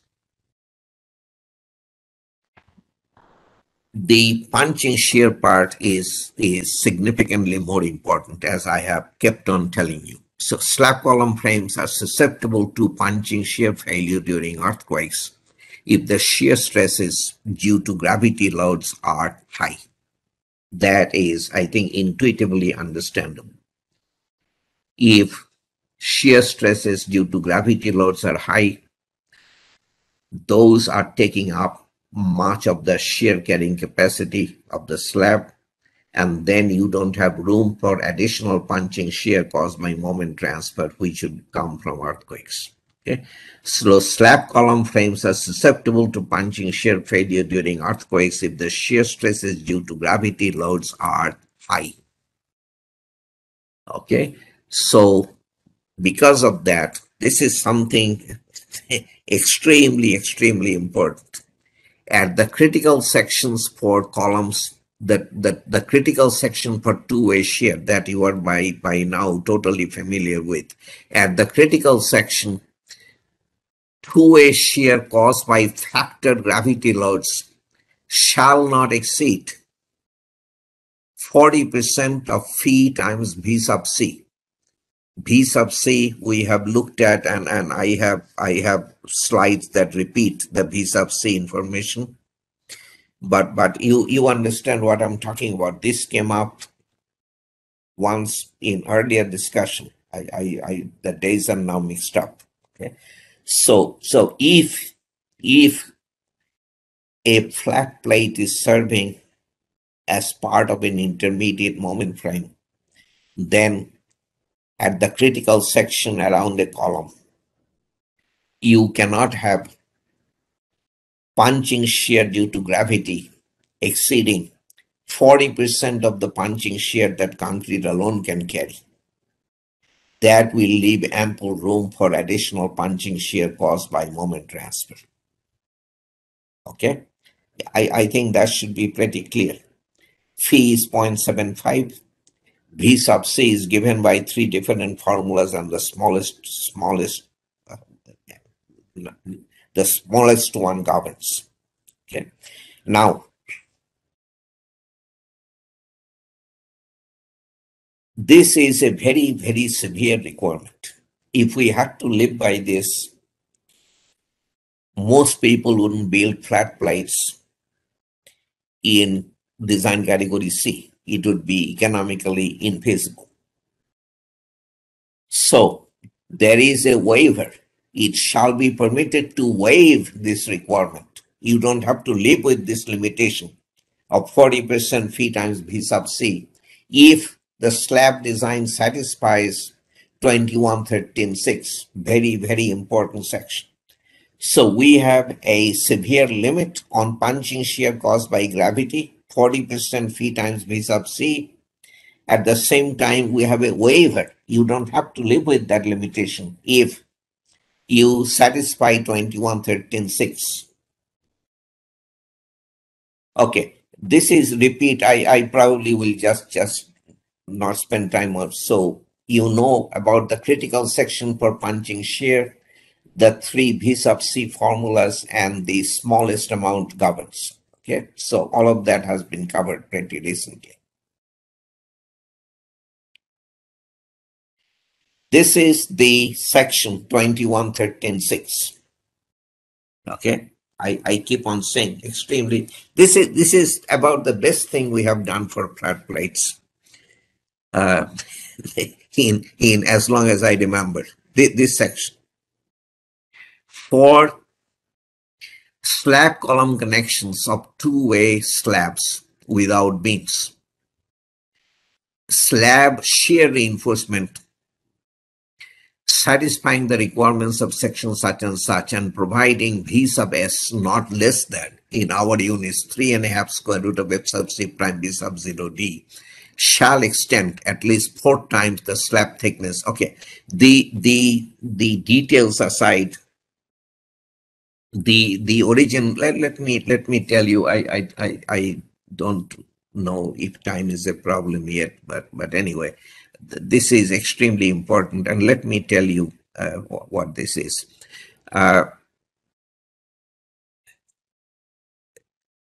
So back in, I don't know, very late in the 90s, I was at a meeting that the Structural Engineers Association of California convened of major design offices in California, 6 from Northern California, 6 from Southern California. And the SEOC wanted to find out how these offices were meeting deformation compatibility requirements for flat plate column frames, which obviously had to be combined with shear walls or brace frames in California. And to the utter surprise of SEOC and definitely my surprise, the design offices said the deformation compatibility requirements simply did not apply to slab column frames. Those were for beam column frames only.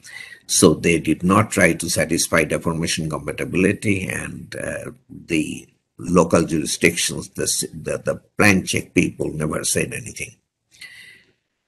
So together with SEOC, I worked for Port and Cement Association back then. We decided that this was an untenable situation, very unsafe.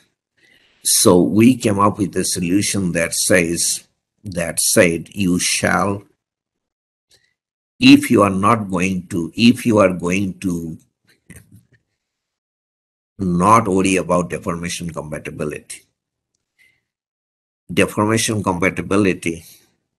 between gravity frame and seismic force resisting shear walls, which you are ignoring anyway, shall be deemed to be satisfied if you throw in a prescribed amount of punching shear reinforcement at every slab column joint. Okay. So deformation compatibility, which you are not checking anyway, shall be deemed to be satisfied if you provide at every slab column joint a prescribed amount of punching shear reinforcement. This is the prescribed amount.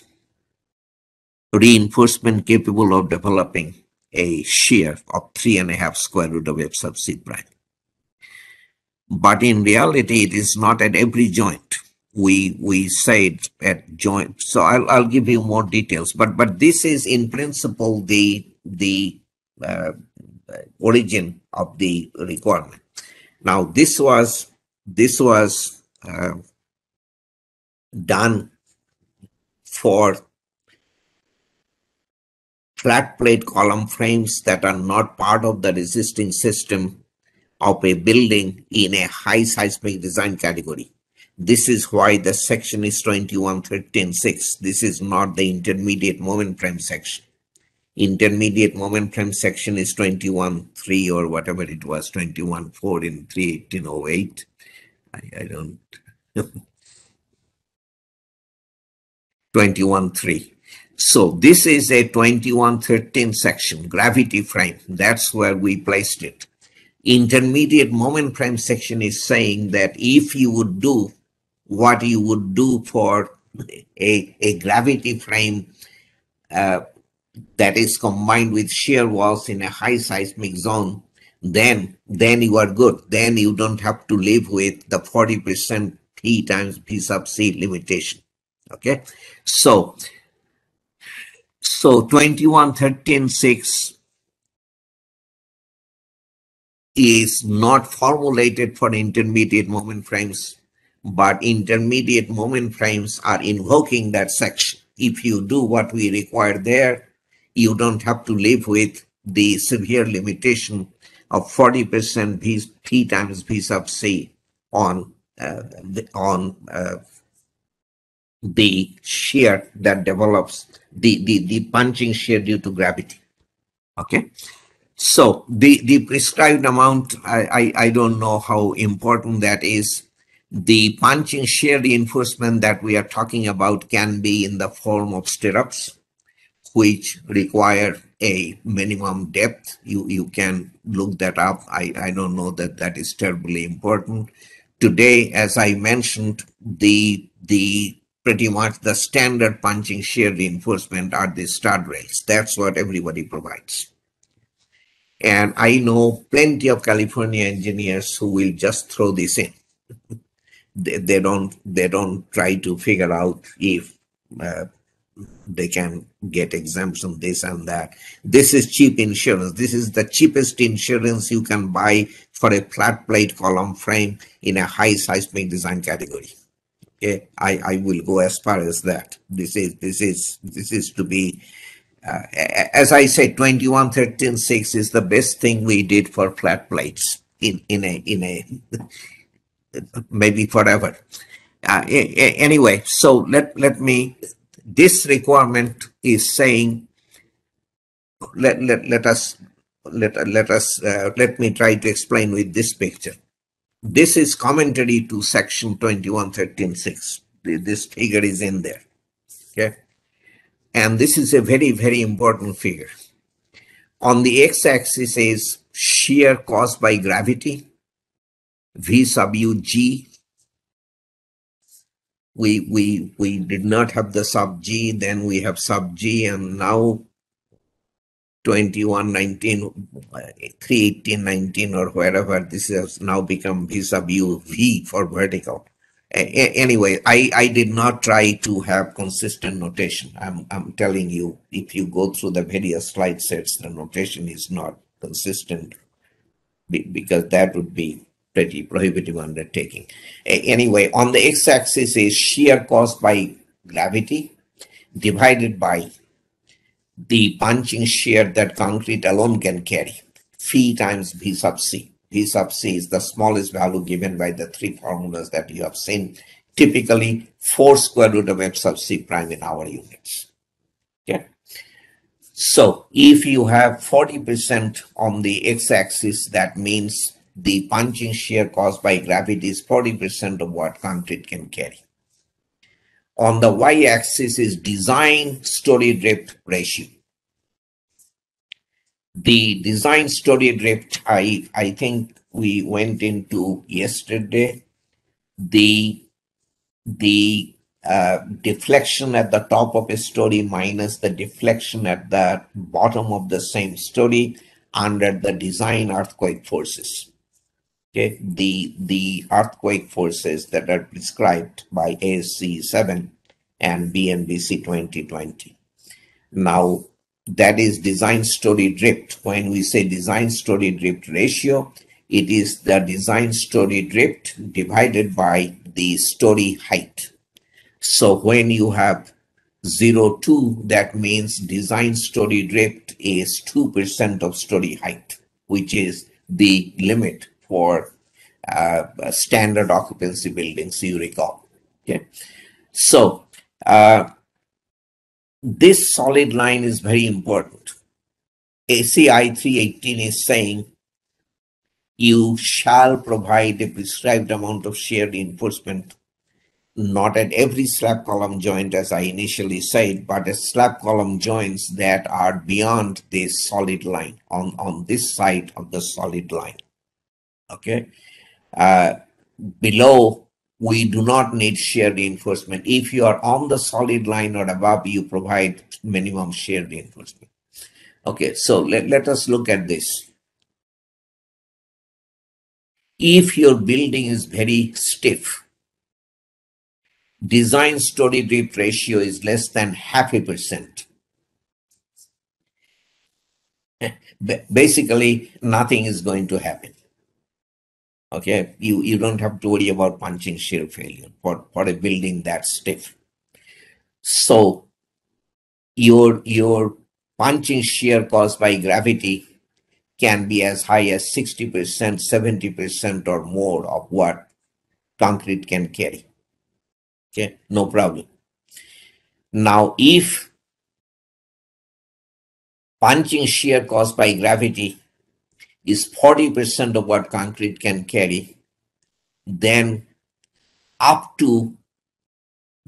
if your building has a design story drift ratio of up to 1.5%, you don't have to worry about punching shear reinforcement. But if your design story drift ratio is above that, so 0.4 up to 1.5% story drift, no problem. But beyond that, you provide punching shear reinforcement. If your punching shear due to gravity is only 20% of what concrete can carry, then up to 2.5% story drift. You do not have to provide punching shear reinforcement, but if your design story drift exceeds that, then you provide punching shear reinforcement. Okay, so this is the SCI 31808 requirement. It's very important requirement, and if you provide this punching shear reinforcement, then you don't have to, I repeat, live with the limitation that punching shear due to gravity shall be within 40% of what concrete can carry. Now, these are details. Design story drift ratio shall be taken as the larger of the design story drift ratios of the adjacent stories and so forth. I will let you read this. The load factor on live load, this you have seen 100 times. It's unless you are designing a parking structure, a place of public assembly, or an area supporting more than 100 pounds per square foot of live load, the live load factor is 0.5. You don't have to use 1.0.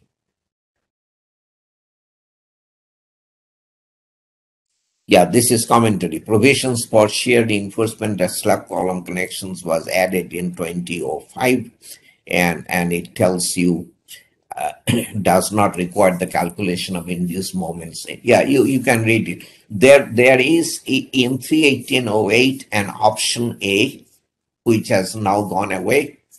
It went away in 2011, which says that if you do a deformation compatibility check and show that everything is fine, you don't.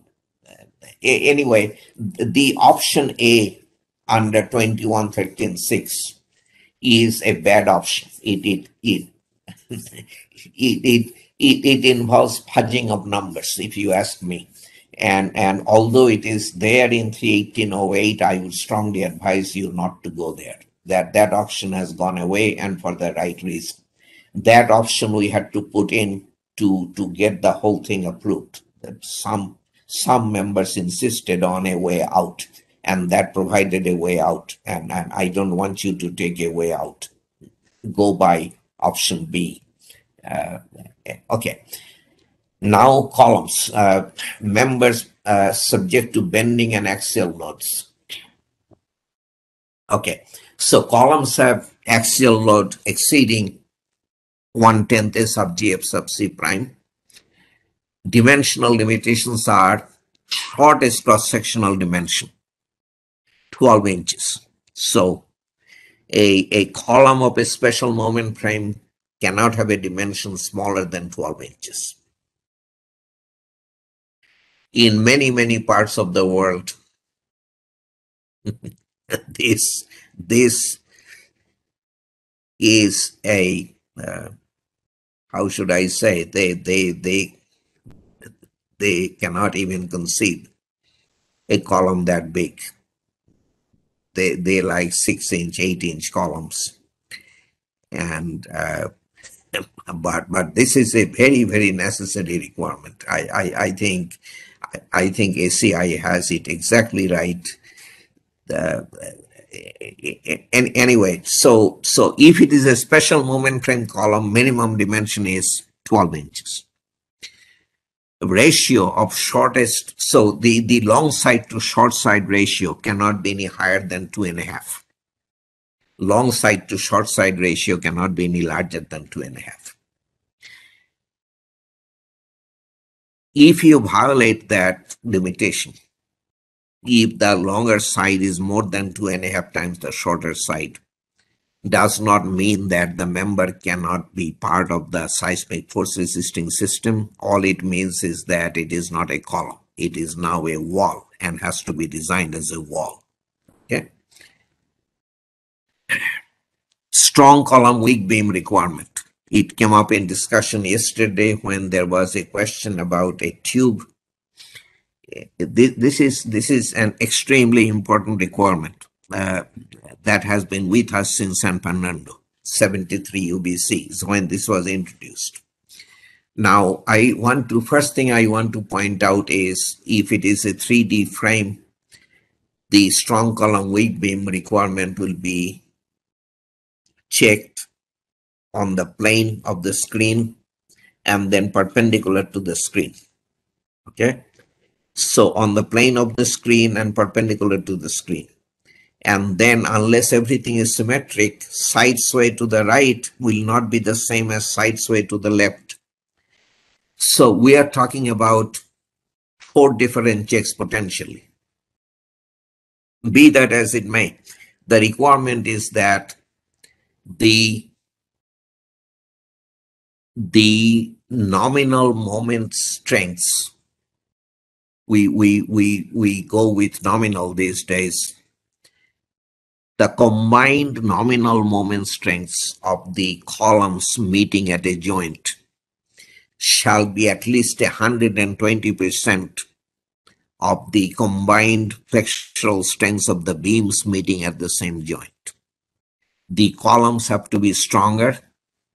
The idea is if there is hinging, as there will be in the design earthquake, we designed for that, the hinging should be in the beams, not in the columns. That is because beams are easier to repair than columns are. Columns are extremely difficult and expensive to repair. So we want the columns to remain elastic far into the earthquake excitation. If inelastic deformations need to develop, they should develop in the beams. Okay.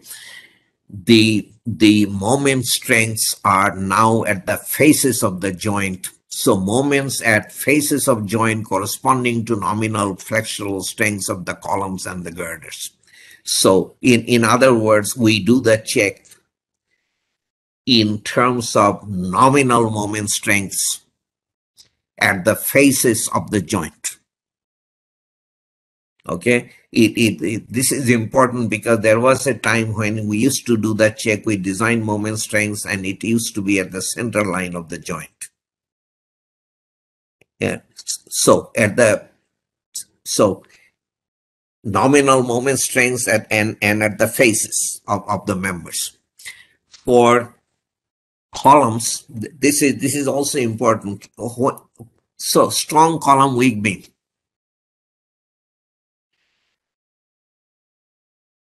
The columns have to be stronger than the beams.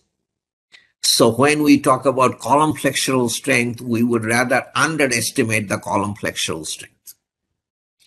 And we would rather overestimate the beam flexural strength. That would be conservative. Are you with me?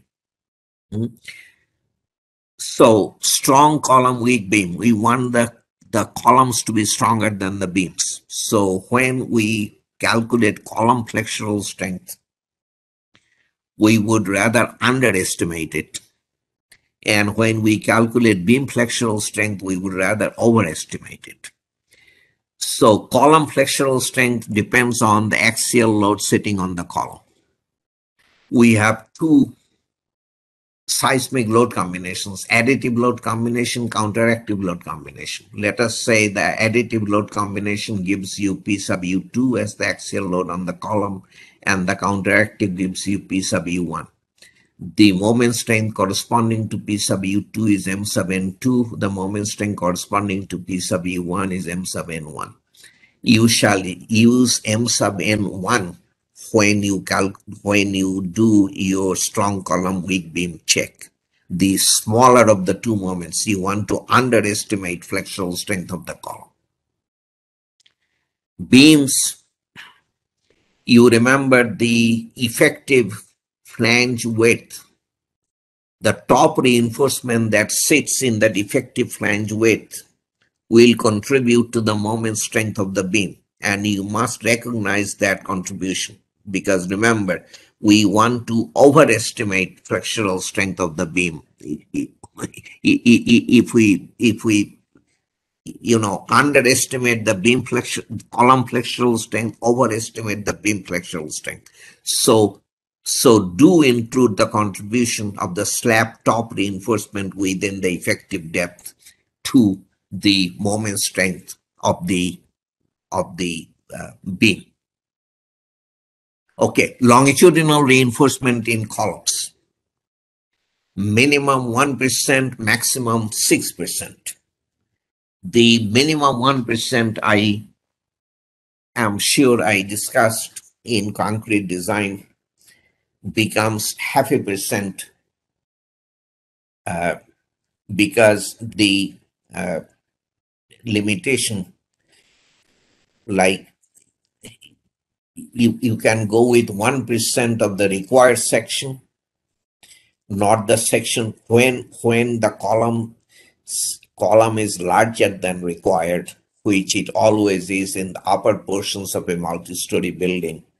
The 1% minimum can be based on the column section required rather than column section provided, except that you cannot go below 0.5% of the column section provided. Now that going down to 0.5% is not allowed for columns that are part of special moment frames. 1% is the absolute minimum reinforcement ratio. Okay. Now, starting with some edition of ACI 318, I don't remember which, even for columns that are not part of the seismic force resisting system in design category D and above, we do not allow the reinforcement ratio to go down below 1%. Now, whether ACI 318 has that, I haven't checked. Anyway, for columns of special moment frames, which is what we are discussing, 1% is the absolute minimum lowest. Okay. The upper limit of 6% is lower than the 8% that is allowed in the main body of the code. I think I remarked at that time, I will say it again, the 6% includes the lap splices, and that cuts it down to 3%. Initially you will have dowels out of the foundation, and then you will lap with the dowels. The 3% is way high. I discussed that, I remember. 3% reinforcement in a column, you can place the reinforcement, but the problem, you have to think of the beam column joint, and let us try to visualize it. Okay. The beam column joint has the column bars going through. Okay. The column transverse reinforcement. Remember, every other bar laterally supported by a corner of a tie or a cross tie.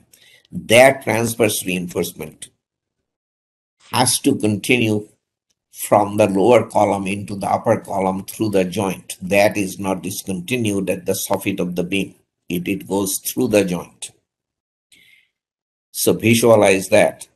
And then beam bars are passing through, top and bottom beam bars from left to right.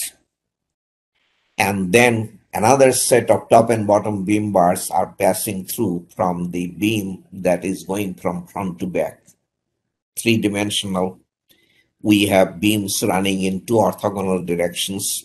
That is two sets of top and bottom bars passing through the column cage with the transverse reinforcement continuing through the joint. So with all of that, how are you going to place concrete inside the joint? So you are so much better off if the column reinforcement is light. Then you don't have so many legs of hooks and cross ties and so forth. Okay. So it is absolutely paramount that you understand that the column reinforcement has to be the lowest practicable. It is you cannot always have just 1%, but it is good to stick close to 1.5% to the extent that it is possible. I cannot overemphasize the need to keep column reinforcement light in high seismic construction. The spirally reinforced column, there are limitations on the pitch of the spiral and the volumetric ratio. Circular columns are very rare in buildings, so I will let you look at that. Nothing that I can add. As you go around the world, you will see that columns have typically a whole lot of longitudinal reinforcement, hardly any transverse reinforcement. This was a column in Mexico City after the 1985 earthquake. We looked at it. Low ratio of spiral reinforcement, very high ratio of longitudinal reinforcement. You see how the column has behaved in the earthquake. This one, I don't know if it is better. At least that the concrete has not.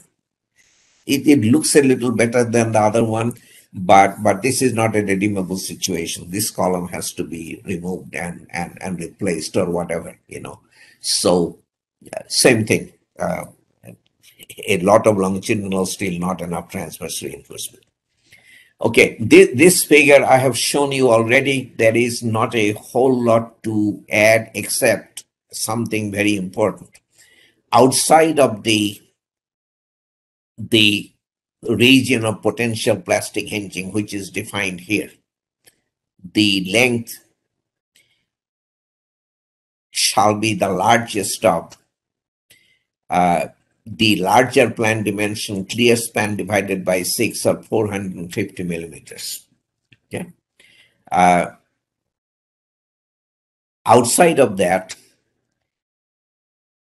back before Northridge 1994, we used to revert to ordinary column spacing from chapter 7, which would have been 12, 14 inches. And then we saw, we had seen this before Northridge. We saw that in a big way at Northridge. Column failures took place, diagonal cracking starting where the special transverse reinforcement left off. So one of the first things we did after Northridge in 97 UBC is to say that nowhere along the height of a special moment frame column shall you have tie spacing exceeding 6 times the column dimension, not 6 times the longitudinal bar diameter, or 6 inches, whichever is the smaller of the two. Okay, so the spacing nowhere shall exceed 6 inches or 6 times longitudinal bar diameter, whichever is the smaller of the two.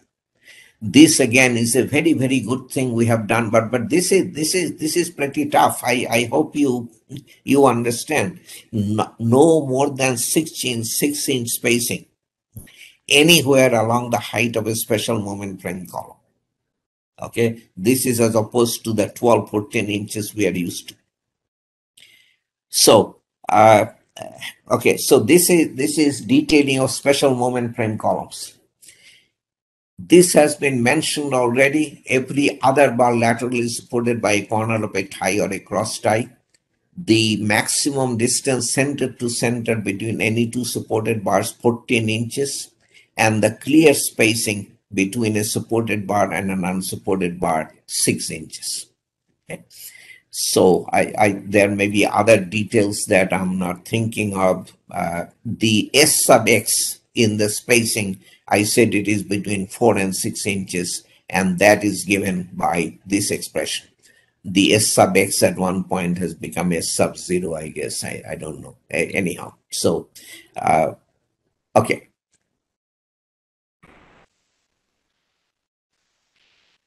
Shear design of columns. Theoretically, we are supposed to do what we do for beams. Calculate the maximum shear by considering probable moment strength at each end of the column.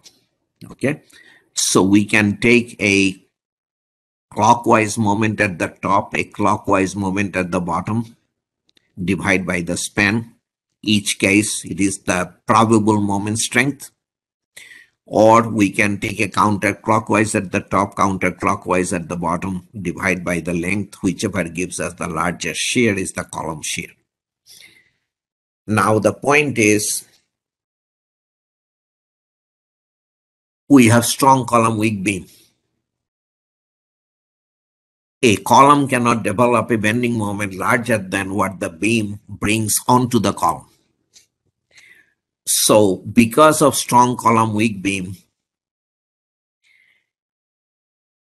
probable flexural strength of the column cannot develop except at the very bottom of the lowest level column. Okay, let me show you the next picture and it will be clear what I'm talking about. The final item says member shear forces must not be less than those determined. So we will figure out the largest shear that can develop in a column, but you will not go below the shear that your analysis says develops in the column. I have never seen that to be a problem. We always calculate something larger. Okay. Now, follow me closely here. So this is a beam column joint. This is the column below. This is the column above. This is the beam to the right. This is the beam to the left. Okay. The beam to the right has a probable moment strength M sub PR, R for right, and this is a negative moment as shown. Okay, equal and opposite moment acts on the joint. The left beam has a probable moment strength M sub PR, L for left, and if this moment is positive, that moment is, if that moment is negative, that moment is positive. Okay. So this joint is acted upon by M sub PR L positive to the left and M sub PR R negative to the right. So for equilibrium, those two moments added together divided by 2, if the upper column and the lower column are identical, would be the bending moment that would develop in the column. Okay, are you with me? So beam moments have to be equal to the column moments for equilibrium. So the sum of the beam moments have to be distributed between the upper column and the lower column depending upon their stiffnesses. If the stiffnesses are the same, then it is 1/2 to the upper column, 1/2 to the lower column. In any case, we can calculate the largest bending moment that can develop in the column. Okay? So the bending moment acting on the joint is M column. That same bending moment acts at the lower end of the upper column and at the upper end of the lower column. The upper column has the same moment acting at the upper end. We add the two moments together, divide by the height of the column. That gives us the column shear. Okay? Equal and opposite shear acts on the joint. So the point is that column shear calculation can be and almost always is based on the largest bending moment that can be developed at the column end, that can be brought onto the column end by the beams framing in. So we calculate the column shear not based on M sub PR acting at the end of the column, but based on the bending moment that can be generated at the column end by the beams framing into the column. Okay, I hope that is clear. Now, I have a number of pictures that shows you this is called the short column problem, short column failure. You see that every earthquake around the globe. This column was designed for shear from the central line of the upper floor to the central line of the lower floor, or maybe even clear column height. Let us give us the benefit of the doubt, clear column height. But then they build this parapet, cutting down on the column height. So now you are looking at enormously more shear. Shear is the moment strength at the two ends of the column divided by the height. If you cut down on the height by half, the shear is doubled. So that causes shear failure. As I said, this we see all over the place. This was after 94 Northridge. This was I forget the Kaiser, no, I forget the name of the building now. It had an L shape. That was the problem. But every joint, this was another building. The two different, but the same thing. The point is that this column was designed based on shear from the center line of this floor, this beam, to the center line of the lower beam. And then the actual height of the column is much shorter, which means much larger shear, and then you have diagonal shear cracks in both directions and failure. Okay. Now, columns supporting discontinued shear walls. I showed you this picture. There is no point in spending time on that. So if you have a column supporting discontinued shear wall, as in the picture, then the special transverse reinforcement, the transverse reinforcement that we would normally place within the plastic hinge regions at the column ends, shall be provided throughout the column height, not just at the two ends. And that reinforcement shall continue at least 12 inches into the footing. Or if the column sits on another structural member, the transverse reinforcement shall continue at least one development length of the largest longitudinal bar in that largest longitudinal column bar. Okay. So the main thing is, typically you are looking at it. So if you have a column supporting a discontinued shear wall, design category D, the special transverse reinforcement, which you would normally place within the plastic hinge region only, shall be provided throughout the height of the column and at least 12 inches into the footing.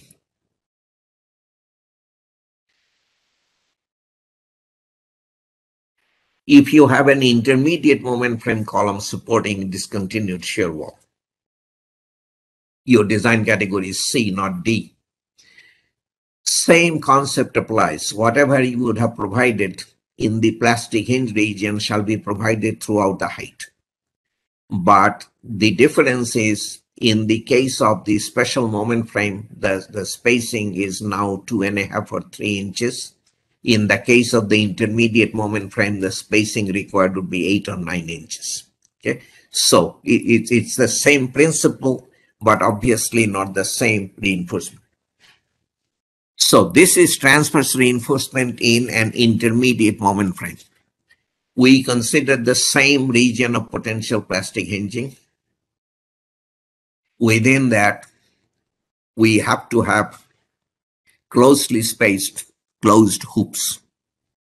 Okay. I forgot to tell you, special moment frames or intermediate moment frames does not matter. Outside of the plastic hinge region, those can be ties rather than hoops. They don't have to be closed by seismic hooks. Okay. Now, the spacing within the plastic hinge region is the smallest of those four. 8 times smallest longitudinal bar diameter, 24 times hoop diameter, 1/2 of the smaller plan dimension of the column, or 12 inches. We typically end up with 8 or 9 inch spacing of hoops in intermediate moment frames, as opposed to 2.5 or 3 inches in special moment frames. Outside of the potential plastic hinge region, we go with chapter 7 spacing, which would be 12, 14 inches. We don't have 6 bar diameter or 6 inches, whichever is the shorter of the two. And very, very importantly, no minimum cross-sectional area requirement on the transverse reinforcement. That is it. So the moment frame beam is not very different. Intermediate moment frame beam is not very different from the intermediate moment the special moment frame beam, but the intermediate moment frame column is very, very different from the special moment frame column. Okay, beam column joint. I think this is the last thing. It's already 10:30. Anyway, I have no choice but to continue. we'll, and then we'll see what time it is. Okay. This is what I was talking about earlier. This is an exterior joint. The beam is terminating at the column. Okay. The hooked part development length from here to the end of the hook. The required hook part development length is in chapter 12, but this is being superseded by this requirement in chapter 21. You will go with this, not what is said in chapter 12. And the commentary says that this is, I don't remember now, 30 or 40% higher than what is required by chapter 12. And that is because these bars are subject to stress reversal. The bars that we are developing by hook are subject to stress reversal. Okay, so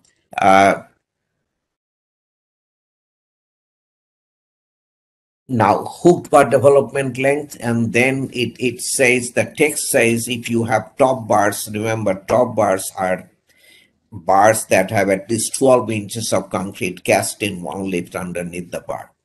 If you are terminating straight top bars at an exterior joint, the required development length would be 3.5 times the hook bar development length. And if you are terminating other than top bars that are straight at an exterior joint, then the required development length of that straight bar shall be 2.5 times the hook bar development length. Typically, you will not have enough room, so you will end up with hooks or heads or plates or something.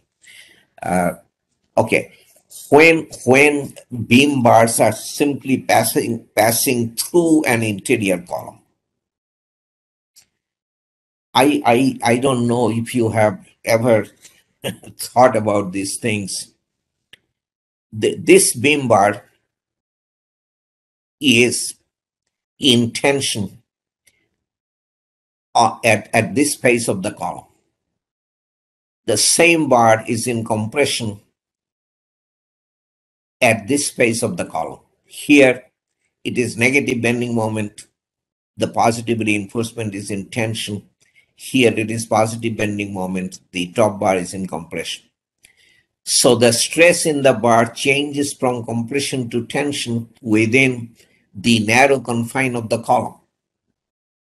And this transfer takes this change from compression stress to tension stress in the bar takes place through bond with the concrete. There is no other mechanism available.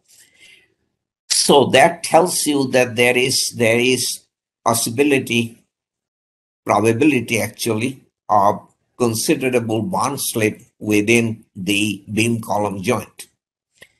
To minimize that bond slip, not to eliminate it, to eliminate the committee on joints, ACI 352, send us recommendations to 318 that this column dimension be 36 times the largest longitudinal bar diameter. That was absurd. ACI 318 said that would be the end of concrete construction. Who is going to construct columns that large? It's not economically feasible. So ACI 318 decided early on, and that has stuck through all these years. The minimum column dimension shall be 20 times the longitudinal bar diameter, largest longitudinal bar diameter. Okay. Lightweight concrete columns, I don't know how common they are. I think they're becoming, I don't know. I don't know about Bangladesh either. We had nothing, so we multiplied by the 20 by 1.3 and got the 26. That one is probably not important for you. Now when this condition is violated, you do not go for larger columns, you go for thinner bars. Okay, so the column dimension, this is interior column dimension, shall be no less than 20 times the largest longitudinal bar diameter. Okay, joint, beam column joint, effective area within the joint, A sub j. It is joint depth multiplied by effective joint width. Joint depth is the depth of the column as shown in the picture. The effective width of the joint is the same as the column width when the beam framing in is as wide as the column or wider. But when the beam framing in is narrower than the column as in the picture, the effective joint width is the smaller of two things, either the B plus the H, the beam width plus the joint depth, or B plus twice the shorter distance between the beam face and the column face. Okay, this distance is shorter than that distance, so this is X, shorter distance between beam face and column face. The effective width of the joint is less than or equal to B plus twice X. Okay, that would typically govern. And the effective joint width multiplied by the joint depth is A sub j, the effective area of the joint. Okay. Now, joint shear. The shear design of joints used to be like any other shear design. We used to say so much is carried by concrete, and whatever is not carried by concrete, you have to provide horizontal shear reinforcement to resist. That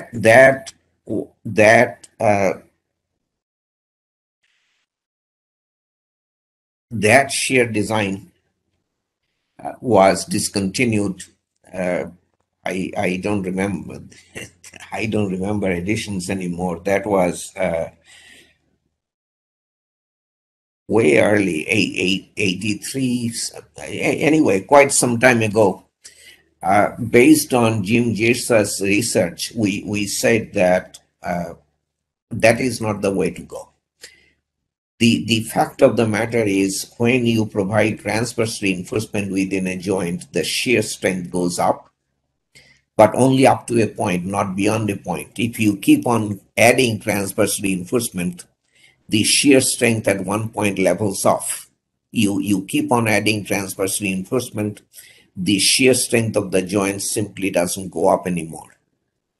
So in view of that finding, the joint design of ACI 318 says you shall continue through the beam column joint the column end transverse reinforcement. As I already said, you shall not discontinue that at the soffit of the beam. You will continue it through the beam column joint.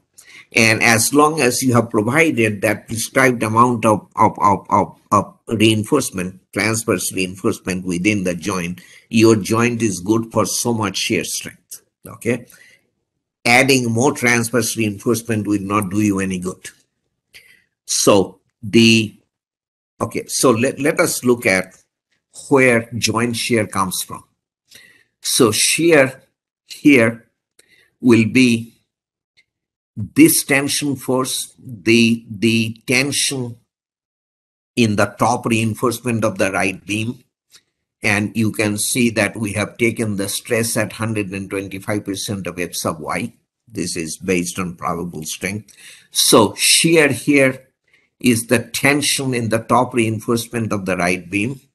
It is all that compression at the top of the left beam.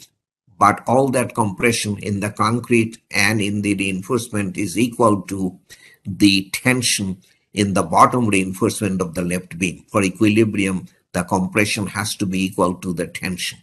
So the shear here is the tension in the top reinforcement of the right beam plus the tension in the bottom reinforcement of the left beam minus the column shear. And the column shear you know how to calculate based on column end moments. Okay, so that shear cannot exceed phi times V sub n, the shear carrying capacity of the joint. The joint is good for so much. If it is an interior joint, it says confined on 4 faces, 3 faces, etc. And I will tell you what confined means. But basically, if it is an interior joint, your nominal shear strength is 20 square root of F sub C prime times A sub J in our units. If it is a joint confined on 3 faces or 2 opposite faces, these are joints, exterior non-corner joints. Then you have 15 square root of F sub C prime, and corner joints you have 12 square root of F sub C prime, 20, 15, and 12. Now, this says that confined means beams framing into all 4 faces of a column, with each beam wide enough to cover 3/4 of the column face. I will repeat, all this verbiage here tells you that a confined joint means beams framing into all 4 faces of the joint, with each beam wide enough to cover 3/4 of the column face. If you have a confined joint, you need not continue 100% of the column end transverse reinforcement. You are allowed to continue only 50%. Okay, so that is, and most people I know, they do not vary the spacing of the transverse reinforcement. They drop the sum of the cross ties, making concrete placement within the joint much easier. Okay. So that is a detail. I'm not sure I put it on the slide, but that is kind of important. Okay, interior joint failure. Well, this is after Northridge. This is pre-1973 UBC construction. This is worth looking at, the difference. Back in those days, the joint was not paid any attention to. So this was a Kaiser Permanente facility. Kaiser Permanente is a healthcare system, very big in parts of the country, including the West. Anyway, you see the 2 floors have come together. This was the beam of the upper floor. This is the beam of the lower floor, and the column separating the 2 is hanging out here. Okay, and that's because the joints have failed completely. And the joints have failed because there was no transverse reinforcement in the joints, so nothing to speak of. There may have been a tie or 2 with 90-degree hooks, nothing that makes any difference. Okay, so this again you see after every earthquake in older construction. Okay, last topic, joints of intermediate moment frames. There isn't much of a requirement up until 31819 has changed everything, but that's in the future for you. Okay, when gravity load, wind, earthquake, or other lateral forces cause transfer of moment so what it is saying is, you remember the moment transfer from slab to the column. That moment in the column will cause column shear, and that shear has to be designed for. And then the only requirement is that in the intermediate moment frame joint, you will have minimum shear reinforcement as given by this expression. The minimum is given by that, except that it shall not be less than that. So this we discussed in our shear design session. So the minimum shear reinforcement that is required in beams as well as columns, in this case we are talking about columns, must be provided in the joint of an intermediate moment frame joint. So the basically those are not basically, those are the only two requirements. You shall provide for the shear due to moment transfer, and you shall provide within the intermediate moment frame joint minimum shear reinforcement as required by the code. The only other thing that is said, this is not necessarily joint, the language is connection. At connections of principal framing members, which would obviously include joints, enclosure shall be provided for splices of continuing reinforcement and for anchorage of reinforcement terminating in such connections. So at connections of principal framing elements, such as beams and columns, enclosure shall be provided for splices of continuing reinforcement and for anchorage of reinforcement terminating in such connections. Okay, anchors have to be enclosed. What was the language? Enclosure. Yeah, shall be enclosed, and the anchors have to be enclosed. Then it says enclosure shall consist of external concrete or internal closed ties, spirals, and stirrups. So I don't know that it adds anything to what you already know, but this is a basic non-seismic requirement that I wanted to mention to you. Okay, I have two more slides, one and the one I want to end with. NIST, National Institute of Standards and Technology, publishes these so-called tech briefs, technical brief. These are 40-page documents on very specialized topics, and these are excellent documents that gives you a very good overview of the topic. The first one was on seismic design of reinforced concrete special moment frames. As you see, this has now gone through how should I say, update. Anyway, these are available on the internet totally free of charge. If you would Google NIST Tech Brief, you will see by now there are, it's approaching 20 by now. I forget, 16, 17, something like that. All of them are available to you free of charge, and I would strongly urge you to get hold of this and take a look. The final slide. This was a parking structure at Cal State Northridge, California State University Northridge, after the 94 earthquake. This special moment frame, this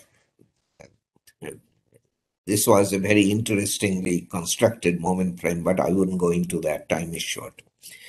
This special moment frame was part of the seismic force resisting system. So this is a special moment frame. When we detail a special moment frame, we detail it to sustain inelastic deformations in its own plane. Okay, in the case of this frame, the frame should have been capable of withstanding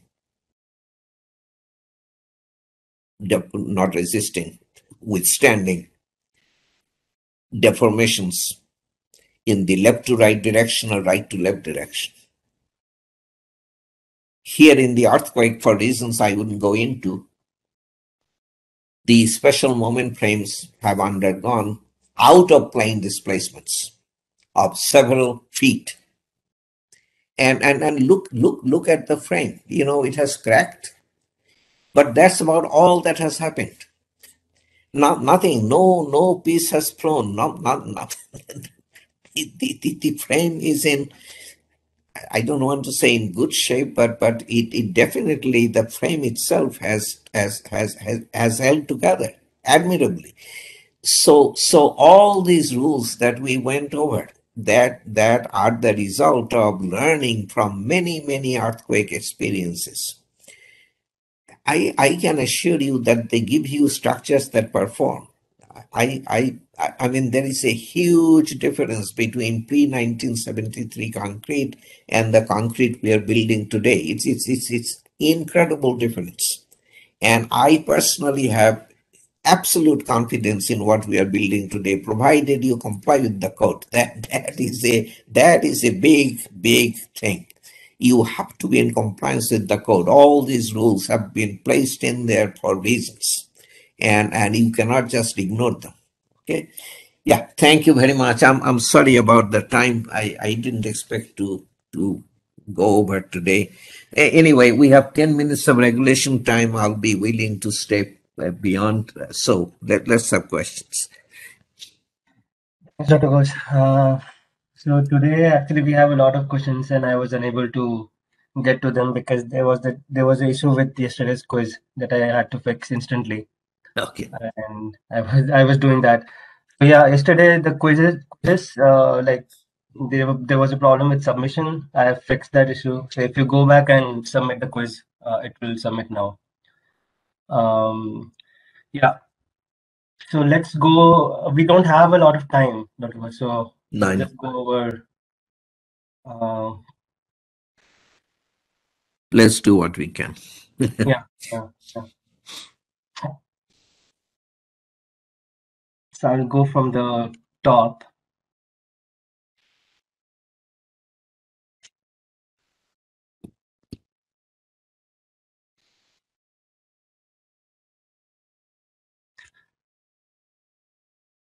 So in a column which has rectangular hoops at a vertical distance of 5 inches, should be 6, right?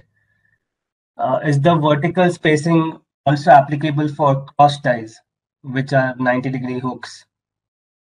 Or can we place these cross ties alternatively at a spacing of 10 inches? Absolutely not. The cross tie doesn't have a separate existence, not in a column. Okay, so the whole thing, the hoop all around and the two sets of cross ties in two orthogonal directions gives you one unit of transverse reinforcement. And the spacing applies to that unit of transverse reinforcement. So the spacing, whether it's 5 inches or 4 or 3 or whatever, is for this entire ensemble of one hoop all around and two sets of cross ties into orthogonal directions. There is absolutely no room for the cross ties to be placed apart from the hoops, and no, that it doesn't work that way. Absolutely not. No. Okay, a few other questions again. Dr. Ghosh covered it in his presentation. Only time we have discrete cross ties are through the web of shear walls. The longitudinal reinforcement in the web of a shear wall, how should I say, to go with the longitudinal reinforcement in the web of a shear wall, we have transverse reinforcement. And through these, there are typically two layers of these vertical bars and horizontal bars in the web of a shear wall. Through the two layers, we quite often would install cross ties. Those would be just the cross ties. and that spacing is something like 12 inches. There is nothing specified in the code. But other than that, I do not know of just cross ties being used for transverse reinforcement. Okay, so ties and columns are used for both confinement and to resist shear. Is it not contradictory that we use 100 KSI, we can use 100 KSI for confinement and 60 KSI for shear reinforcement, where both are same? It's not contradictory at all. It's a question of what value you use in calculation. Okay, so transverse reinforcement, the confinement reinforcement, how much you need is given by those formulas that I have been pointing out, giving you minimum cross-sectional area. Are you, do I need to go back? I don't know.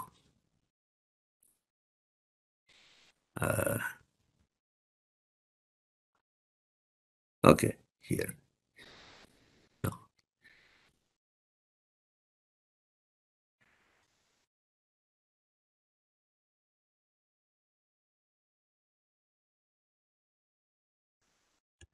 Here. Okay, so when we are talking about confinement, we are talking about this. And so minimum cross-sectional area must be the larger of the values given by the two formulas. This f sub yt can be up to 100 ksi. When you figure out the shear reinforcement required, I obviously don't have shear. We discussed, the shear design module of the concrete courses. There you use the yield strength of the shear reinforcement, and there you will not go beyond 60 ksi. That's all. There is no contradiction. No contradiction. It happens to be the same piece of reinforcement. It serves two purposes. When we try to figure out is it sufficient for one purpose, we use f sub yt of up to 100 ksi.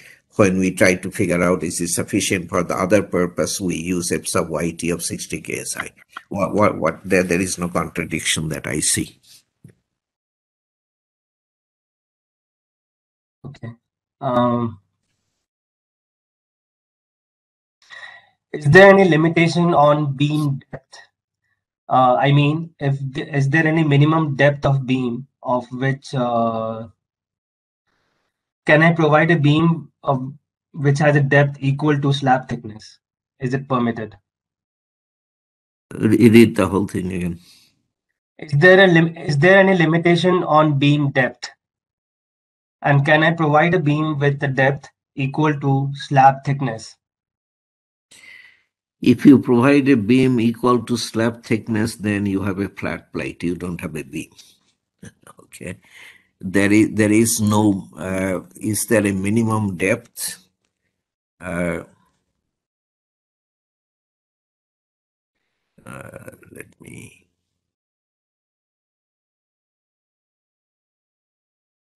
There is no explicit minimum depth, but I want to go to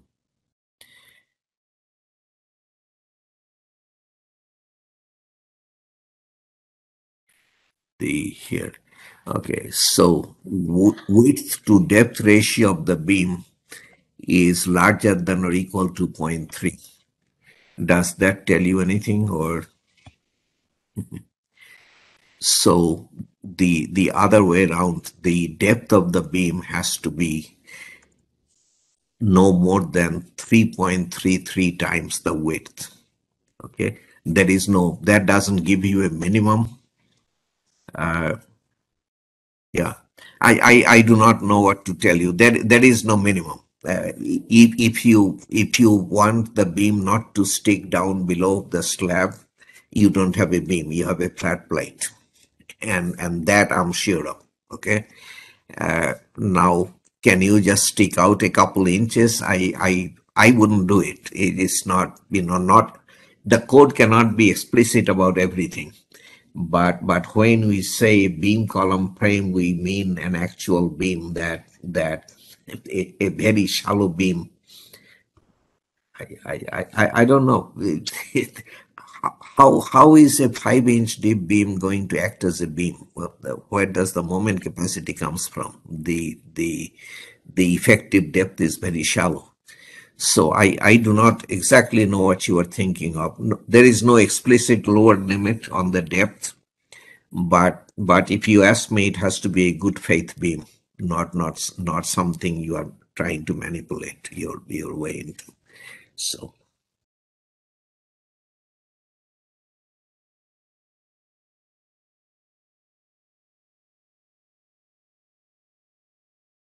Will there be a session on base isolation? I don't think so, right? no, To no. seismic analysis.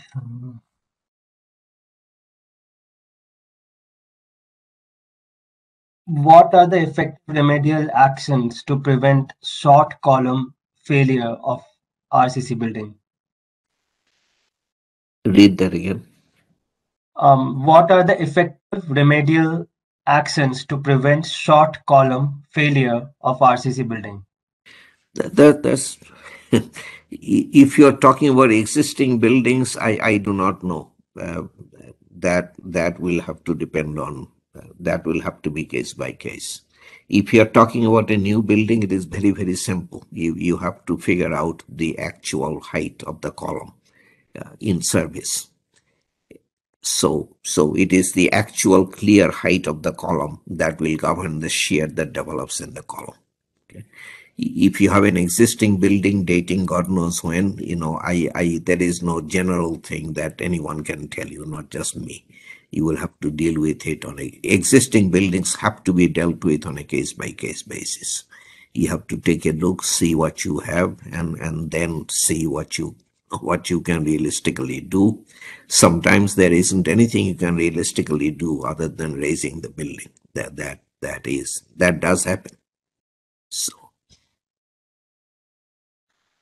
Okay, think this is again covered, but yeah, but I think that you can give a short reply. In addition to provision of ACI 21.13.6, I repeat, ACI 21.13.6 hmm. is for SDC D, E, or F, but you mentioned that it is for IMF. Are there any reasons? Also, slabs without beams is not permitted in SDC D. Then why ACI 21.13.6 refers this under SDCD?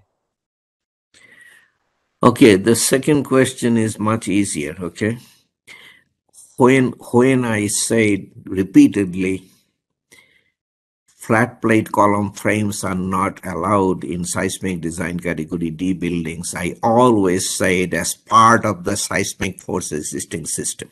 They cannot be part of the seismic force resisting system. Does not mean they cannot be used in design category D buildings. They are used all the time. And I also mentioned they are used in conjunction with 100% lateral force resisting shear walls, or sometimes it could be steel brace frames. Okay, so it is not that flat plate column frames cannot be used in design category D buildings. I never said that. Nobody has ever said that. They cannot be used as part of the seismic force resisting system, which means the seismic forces have to be taken by something else. That something else in concrete buildings is shear walls. So we built all over the place flat plate column frames carrying gravity only, 100% lateral force resisting shear walls, and this is where deformation compatibility comes in. This is where 21.13.6 comes in. Are you going to satisfy deformation compatibility requirement, which is difficult to do? Or we said if you are not going to check, throw in punching shear reinforcement. This is why it is placed in 21.13.6. That is the right section, gravity frame section. Okay, and then when we had to figure out what to do with intermediate moment frames, okay, the logical thing is keep the gravity punching shear low, keep it below the punching shear caused by gravity, keep it below 40% of what concrete can carry. But then there was an outcry. I mean, we cannot build them. This is prohibitive. So then 318 figured out that we have provided this in 21.13.6 this throw in punching shear reinforcement at joints that required them.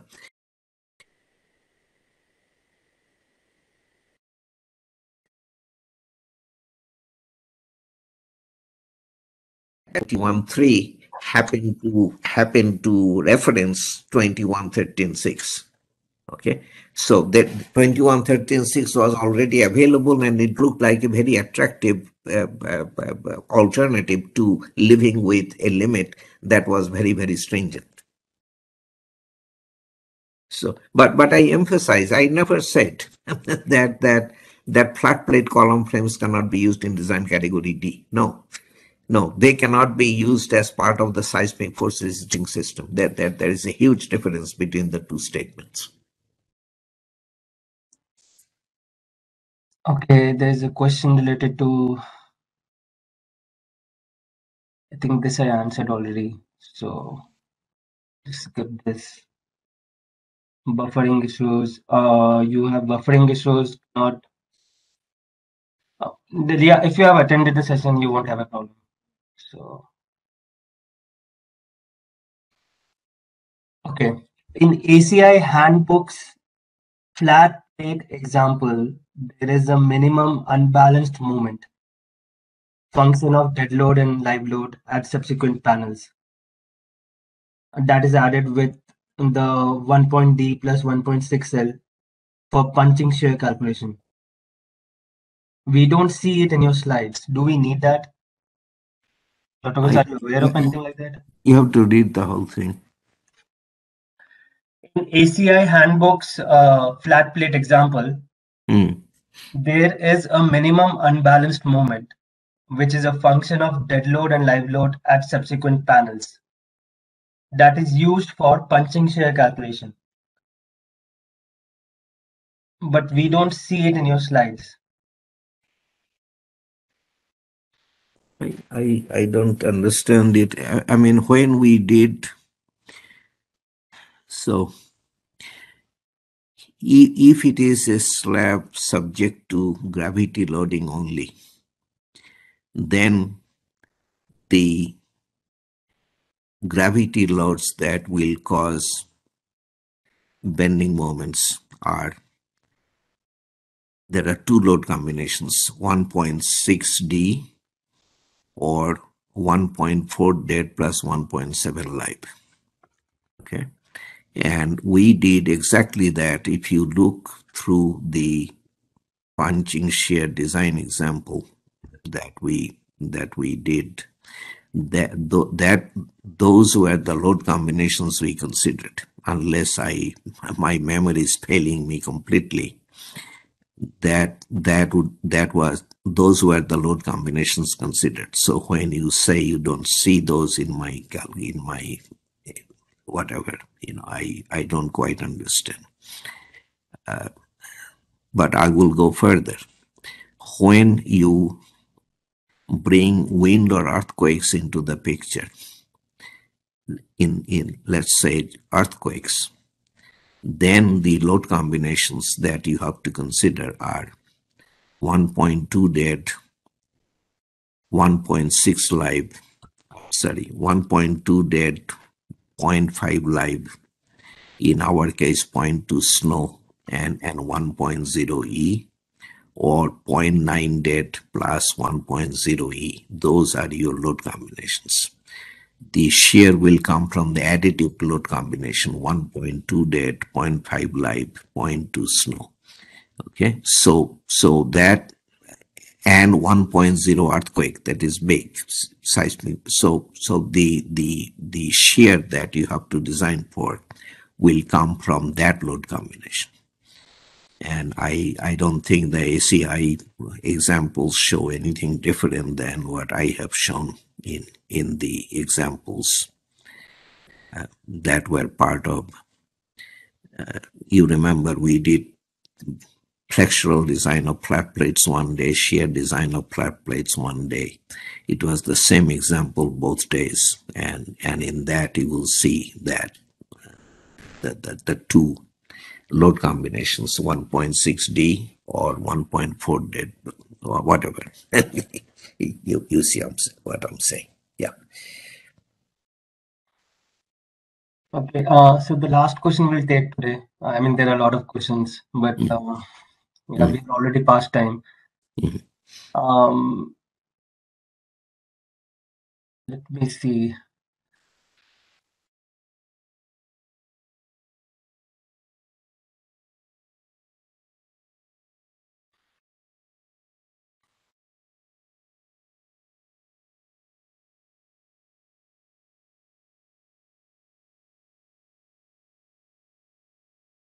Is it allowed to have an SMRF building we where we can this okay, let me rephrase. For architectural purposes, we sometimes cannot provide beams in every column to column line.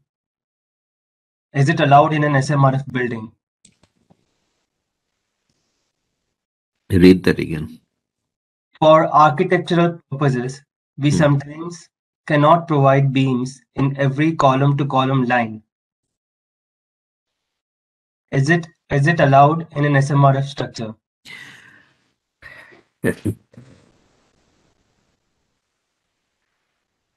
So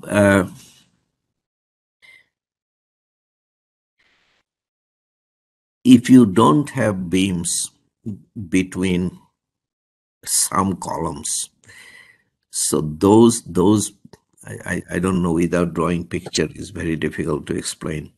Your frame, your special moment frame will consist of the beams that you have and the columns that you have. So let us say you have 4 stories and 5 bays. Okay, and let us say at the top, in the middle bay, you don't have a beam. Okay?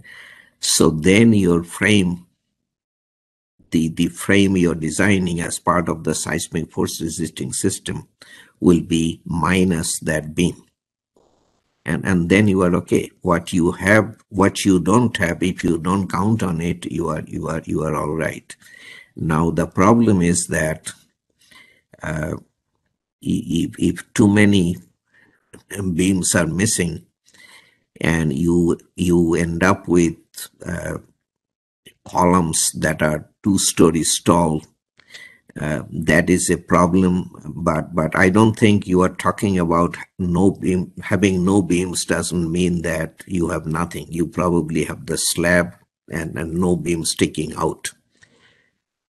So in that case, the slenderness may not be a problem. So what I said is what I will say, that if you don't count on those beams as part of your seismic force resisting system, the missing beams, you should be okay.